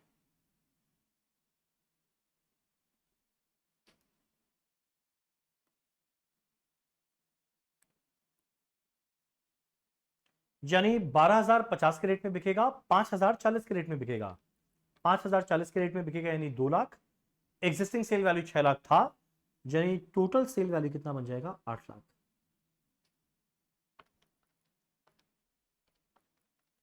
तो एवरेज में सेलिंग प्राइस 47.06 समथिंग ऐसा हो जाएगा। अब मटेरियल में बोला था सेविंग होगा 1 रुपया per unit for all the unit of production, यानी 10 रुपया था उसकी जगह हो जाएगा 9। तो एक यूनिट का 9, 17,000 का 17,000 इंटू 9, ठीक है। वेजेस के लिए बोला था एफिशिएंसी 2% गिर जाएगा, यानी भाई जो पहले 20 रुपया पर यूनिट देना पड़ता था, अब वो 20 रुपया नहीं 20 रुपए से ज्यादा देना पड़ेगा, और 2% एफिशिएंसी गिरा है। अब देखो यहां पे करने का दो तरीका है। एक तरीका है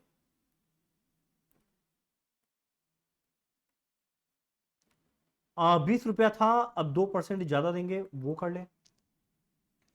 या एक तरीका है एफिशिएंसी 2% गिरा मतलब 20/98%। दो ऑल्टरनेटिव ट्रीटमेंट है, हम लोग क्या करना चाहे। देखो ये एक बेनिफिट रहता है सब्जेक्टिव आंसर का। अब वहां पे हम लोग अजम्पशन के साथ कर सकते हैं, पर यहां अजम्पशन के साथ नहीं कर पाएगा। तो एक बार के लिए हम ये करके देख रहे हैं और उम्मीद में कि मेरा ऑप्शन मैच कर जाए। नहीं किया तो मेरे को इसके बेसिस पे आगे करना पड़ेगा। तो 20 का 102%, ये कितना बन जाएगा, 20 रुपया 40 पैसा।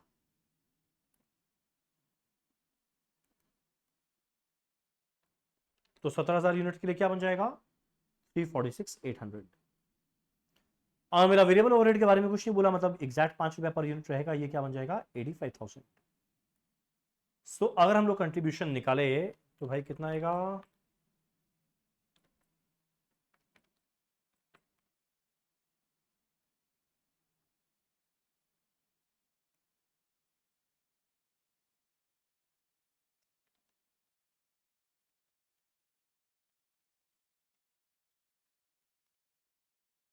जाएगा 215,200। मेरा फिक्स कॉस्ट के लिए कुछ लिखा हुआ था, फिक्स्ड ओवरहेड 35,000 बढ़ जाएगा। तो भाई फिक्स्ड ओवरहेड को 35,000 बढ़ा देते हैं। 1,20,000 था, अब ये बन जाएगा 1,55,000।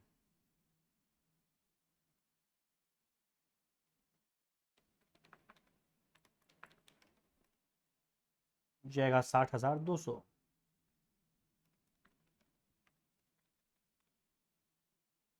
ये अप्रोक्सीमेटली 9.12 बनेगा, ये 3.54 बनेगा। डन। अब एक काम करते हैं, मेरा ये जब काम हो गया है, अब कुछ नहीं करना, जो जो पार्ट में पूछा है वो बस फटाफट कैलकुलेट कर देंगे। क्या क्या पूछा है जरा देखिए। पहले कंट्रीब्यूशन पर यूनिट और प्रॉफिट पर यूनिट पूछा है विदाउट कंसिडरिंग एडिशनल यूनिट। तो भाई कंट्रीब्यूशन पर यूनिट है 15, सॉरी प्रॉफिट पर यूनिट है 5। तो आंसर है 15 एंड 5, ये रहा। सो नेक्स्ट क्वेश्चन मत पूछना, बस ये पढ़ेंगे।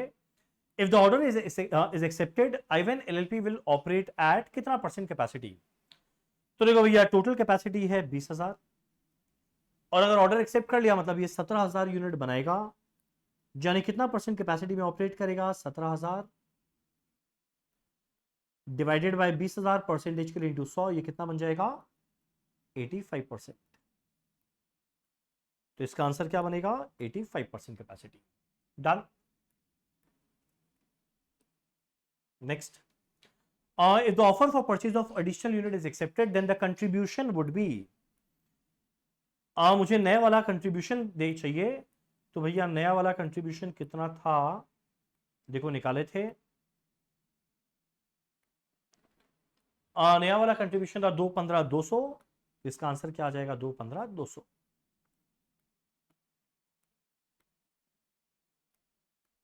चलो ये हो गया। सेम क्वेश्चन है, if the offer for purchase of additional unit is accepted then the profit would be. मेरा नया प्रॉफिट क्या आया था, एक बार जरा देखो, हम लोग कैलकुलेट किए थे। मेरा नया प्रॉफिट क्या आया था जरा देखना, प्रॉफिट आया है 60,200।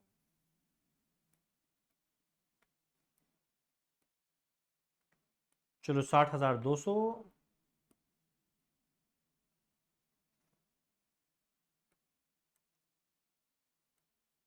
60,200।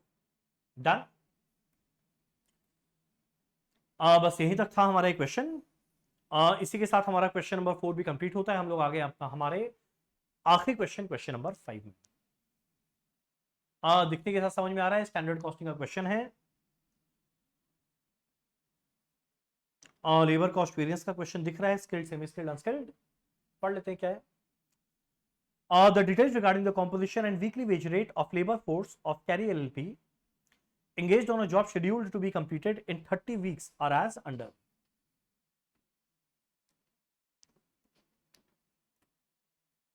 एक मिनट, बैटरी लो हो गया, एक मिनट। बोलता है job scheduled to be completed in 30 weeks. Scheduled to be completed in 30 weeks यानी स्टैंडर्ड में सोचे थे 30 वीक्स काम करेंगे, ठीक है। स्टैंडर्ड में नंबर ऑफ वर्कर्स दिया हुआ है, वीकली वेज रेट दिया है, हर वीक का वेज रेट, और उस टाइम कितना वीक सोचे थे 30। तो जितना वर्कर्स आया @30 मल्टीप्लाई कर देंगे तीनों में, मुझे स्टैंडर्ड वीक्स मिल जाएगा। कुल मिलाकर कितना वीक्स काम किए करना था, sorry. Actual number of workers weekly wage rate दिया हुआ है, the work is actually completed in 32, पर एक्चुअल में सारे वर्कर 32 वीक काम किए, तो एक्चुअल मल्टीप्लाई हो गया 32 से। ठीक है। On the basis of our information you are required to calculate the following figure. Labour rate variance निकालना है आगे, एफिशिएंसी वेरियंस निकालना है आगे, और रिवाइज एफिशिएंसी निकालना है मतलब गैंग वेरियंस आगे, मिक्स वेरियंस यानी मेरे को आखिरी कॉलम भी बनाना है। चलो एक काम करते हैं, सबसे पहले बनाते हैं कॉस्ट कार्ड। तो बड़ा सिंपल क्वेश्चन है, कुछ है नहीं इस क्वेश्चन में। जो आप शेड्यूल्ड मतलब शुरू में क्या सोचे थे, तो उसके बेसिस पे स्टैंडर्ड निकलेगा, एक्चुअल के बेसिस पे एक्चुअल वाला कॉलम बन जाएगा। चलो बना लेते हैं यहां पे कॉस्ट कार्ड।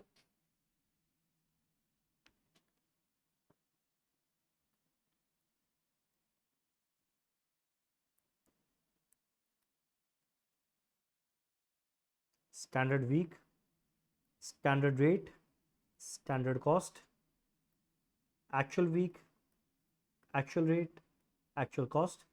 फिर इस एक्चुअल वीक को स्टैंडर्ड के प्रोपोर्शन में बांटना है, skilled, semi skilled and unskilled. पहला 75 इंटू 30 2250, 45 इंटू 30 1350, 60 इंटू 30 1800। सो अगर हम लोग ये कैलकुलेट करें ऐड करके, ये कितना बन जाएगा 5400। मेरा स्टैंडर्ड रेट दिया है 60 40 30,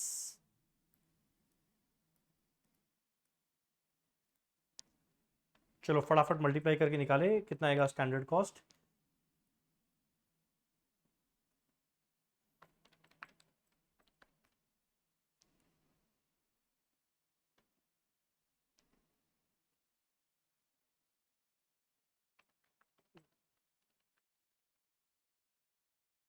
ये आएगा 2,43,000। अब एक्चुअल वाले में हम लोग क्या लेंगे, जो एक्चुअल था 70 30 80, उसको 32 से मल्टीप्लाई करके, पहला वाला आएगा 2160, नेक्स्ट आएगा 960, नेक्स्ट आएगा 2560। इसको अगर हम लोग ऐड करें क्या बन जाएगा 5680।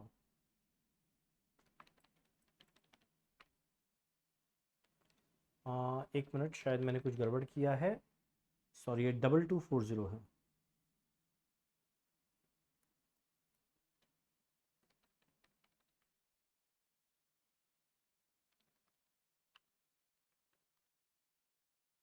ये 5760 है।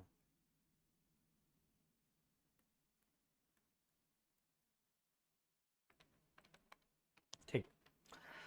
एक्चुअल रेट है 70 50 20, लिख देते हैं।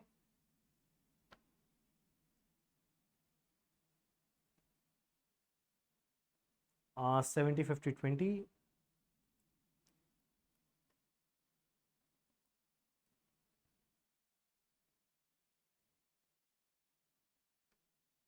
तो देखो मेरा एक्चुअल कॉस्ट क्या मिलेगा 2240 इंटू 70, 156,800।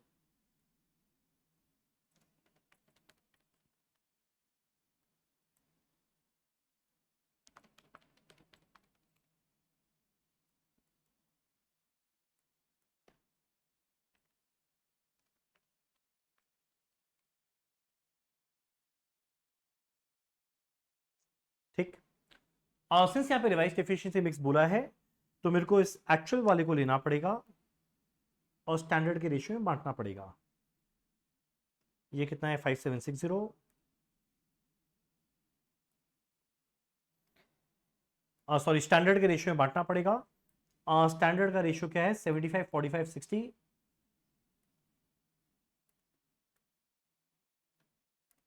सो अगर रेशियो निकाले ना, देखो सब 15 का मल्टीपल है, सो आई थिंक ये बन जाएगा 5 3 एंड 4।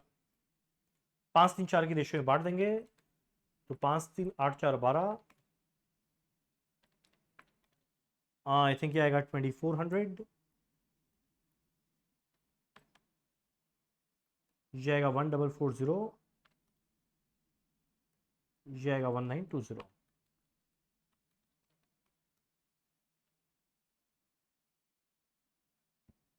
डन। कुछ नहीं करना, अब इजीली मुझे आराम से सारा का सारा वेरिएंसेस मिल जाएगा। चलो हमारा पहला है labour rate variance. Rate variance का फॉर्मूला क्या होगा? Standard rate minus actual rate multiply करेंगे एक्चुअल आर से। तो स्किल्ड, सेमी स्किल्ड, अनस्किल्ड हम सीधा कैलकुलेटर में कैलकुलेट कर रहा है। Standard rate minus actual rate into actual R या वीक जो भी है, तो 60 माइनस 70 इंटू 2240 या माइनस 22,400।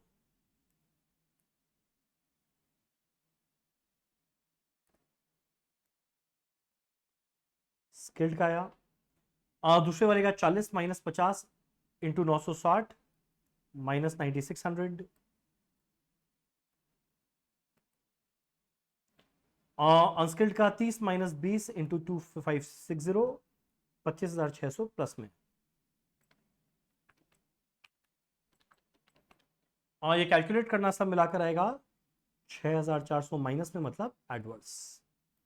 तो इसका आंसर बन जाएगा 6,400 एडवर्स।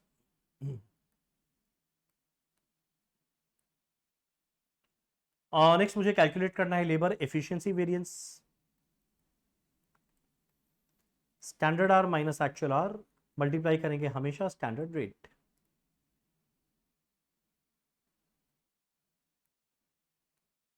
तो बड़ा इजीली आप लोग का कैलकुलेशन हो जाएगा। Standard R minus actual R into standard rate, तो ये आएगा 600 प्लस में पहले वाले का,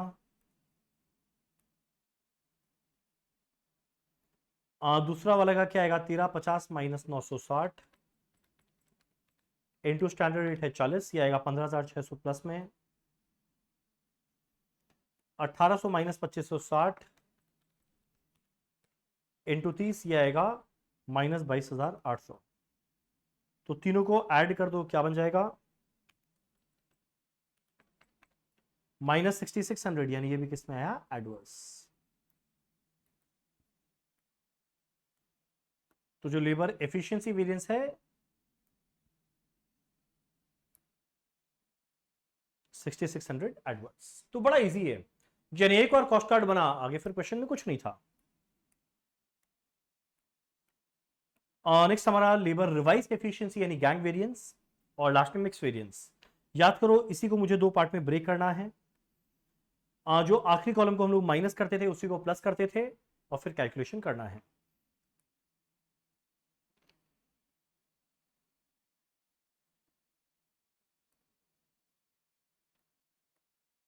ये क्या आएगा स्टैंडर्ड आर माइनस लास्ट वाला column standard R, sorry actual R in standard proportion into SR.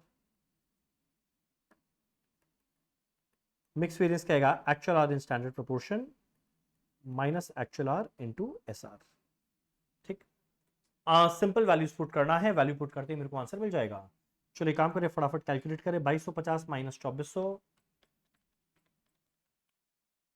Into 60, पहला वाला आएगा 9000 माइनस में, अगले वर्कर का 1350 माइनस 1440 इंटू 40, ये आएगा 3600 माइनस में, और नेक्स्ट आएगा 3600 माइनस में। यानी कुल मिला के अगर देखे ये बन जाएगा 16200 माइनस में, यानी एडवर्स। मिक्स वेरिएंस अगर कैलकुलेट करें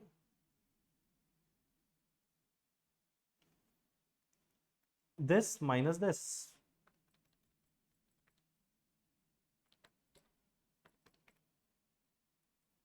और 9600 प्लस में है,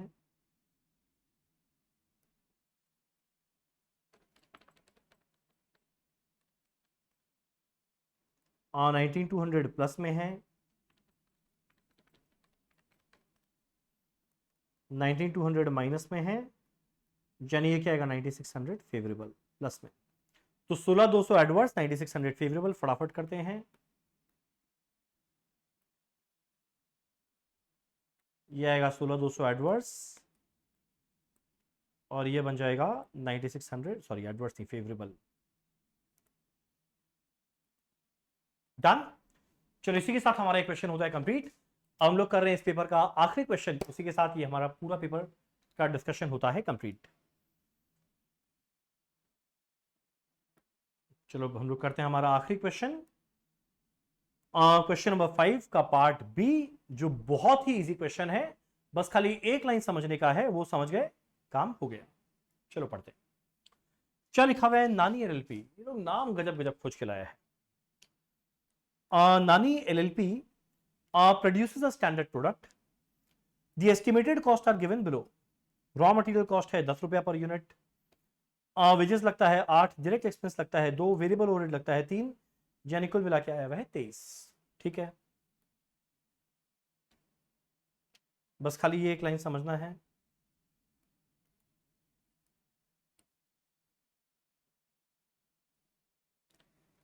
चलो क्या बोलता है, semi variable overhead at 100% capacity level, जब 10,000 यूनिट बना रहे हैं। Semi variable overhead at 100% capacity level, 100% capacity में 10,000 यूनिट बनाता है, उस टाइम बोलते हैं सेमी वेरिएबल ओवरहेड 40,000 लगेगा। And these overhead very in step of 2,000 for each change in output of 1000 unit. और ये जो सेमी वेरिएबल ओवरहेड है, इसके अंदर में देखो दोनों चीज रहेगा ना, फिक्स्ड एंड वेरिएबल। बोलते हैं इसमें वेरिएबल वाला पार्ट, वेरी करने वाला पार्ट कितना रहेगा, 2,000 रुपया for each change in output of 1000 unit, यानी हर 1000 यूनिट के चेंज होने पे 2,000 रुपया चेंज होगा, यानी पर यूनिट 2 रुपया चेंज होगा। तो मेरा वेरिएबल कॉस्ट कितना है, 2 रुपया पर यूनिट। अब क्वेश्चन उठता है फिक्स कॉस्ट कितना है, 40,000 रुपया था, इसमें से वेरिएबल हटा दे, 40,000 था, इसमें वेरिएबल हटा दे कितना, 1 यूनिट का 2, ये तो 10,000 यूनिट पे कितना हटेगा, 10,000 इंटू 2 कितना आएगा, ये 20,000। यानी अब इस लाइन को भूल जाओ, बस अब एक सिंपल बात निकला, मेरा फिक्स कॉस्ट है 20,000 रुपया, मेरा वेरिएबल कॉस्ट है 2 रुपया पर यूनिट। तो भाई वेरिएबल ऑलरेडी 23 था, 2 रुपया पर यूनिट और आया, मतलब मिला के है 25। अब आगे, मेरा fixed overhead are estimated at 50,000, fixed overhead 50 था, पर यहां का सेमी वेरिएबल का फिक्स भी जोड़ना पड़ेगा, यानी मेरा फिक्स्ड कॉस्ट कितना आएगा, 70,000। ये है वेरिएबल कॉस्ट 25 रुपया पर यूनिट,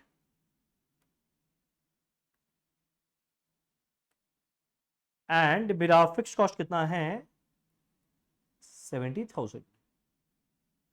मेरा सेलिंग प्राइस पर यूनिट बोलता है 40 है, मेरा सेलिंग प्राइस पर यूनिट बोलता है 40 है।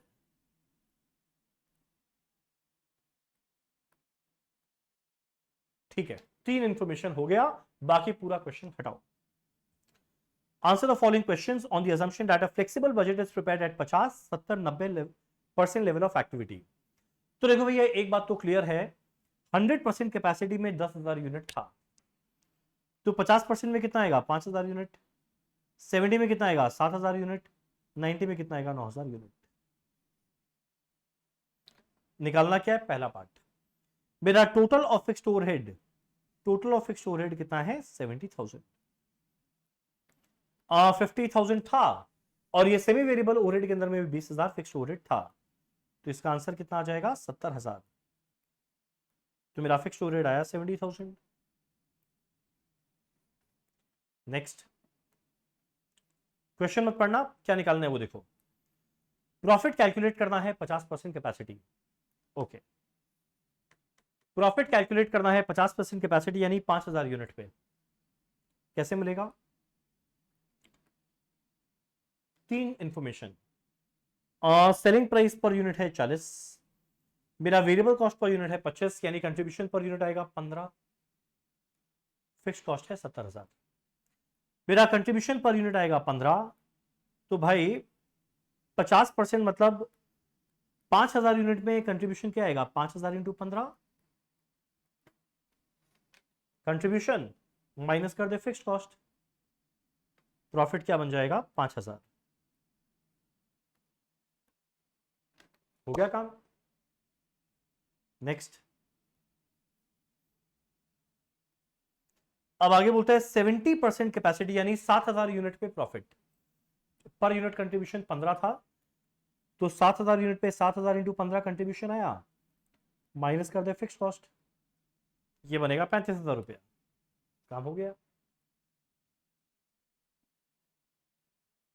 और हमारा ये पेपर का आखिरी पार्ट, 80% कैपेसिटी यानी 8000 यूनिट पे क्या होगा, 8000 इंटू 15, इनफैक्ट ये 80 नहीं 90 होना चाहिए, आई थिंक ये क्वेश्चन में मिस्टेक है, 90 होना चाहिए। 9000 इंटू 15 माइनस 70,000, ये कितना बन जाएगा, 65,000। डन। चलो इसी के साथ ये क्वेश्चन खत्म। अब आगे थ्योरी लिखना है, वो ठीक है, थ्योरी हमारा पढ़ा हुआ है, वो आप लोग आराम से टाइप करना, काम खत्म। आप लोग देखो जरा, 1 घंटा 40 मिनट में हमारा पूरा पेपर कंप्लीट हुआ, पर वही अगर हम लोग प्रॉपर एग्जाम देते ये चलता 3 घंटा, तो देखो टाइम तो डेफिनेटली सेव होता है। अब जो बचा हुआ टाइम है उसमें आपको 1 घंटा 20 मिनट मिला है खाली 3 थ्योरी लिखने के लिए। आप आराम से धीरे धीरे टाइप करो, धीरे धीरे टाइप करो, बाकी 12 मार्क के लिए तब भी टाइम सफिशिएंट है। तो इसलिए ऑनलाइन एग्जाम में कहीं कोई नुकसान नहीं है, बहुत बेनिफिट है। प्रेजेंटेशन का कितना बड़ा चाप फट गया।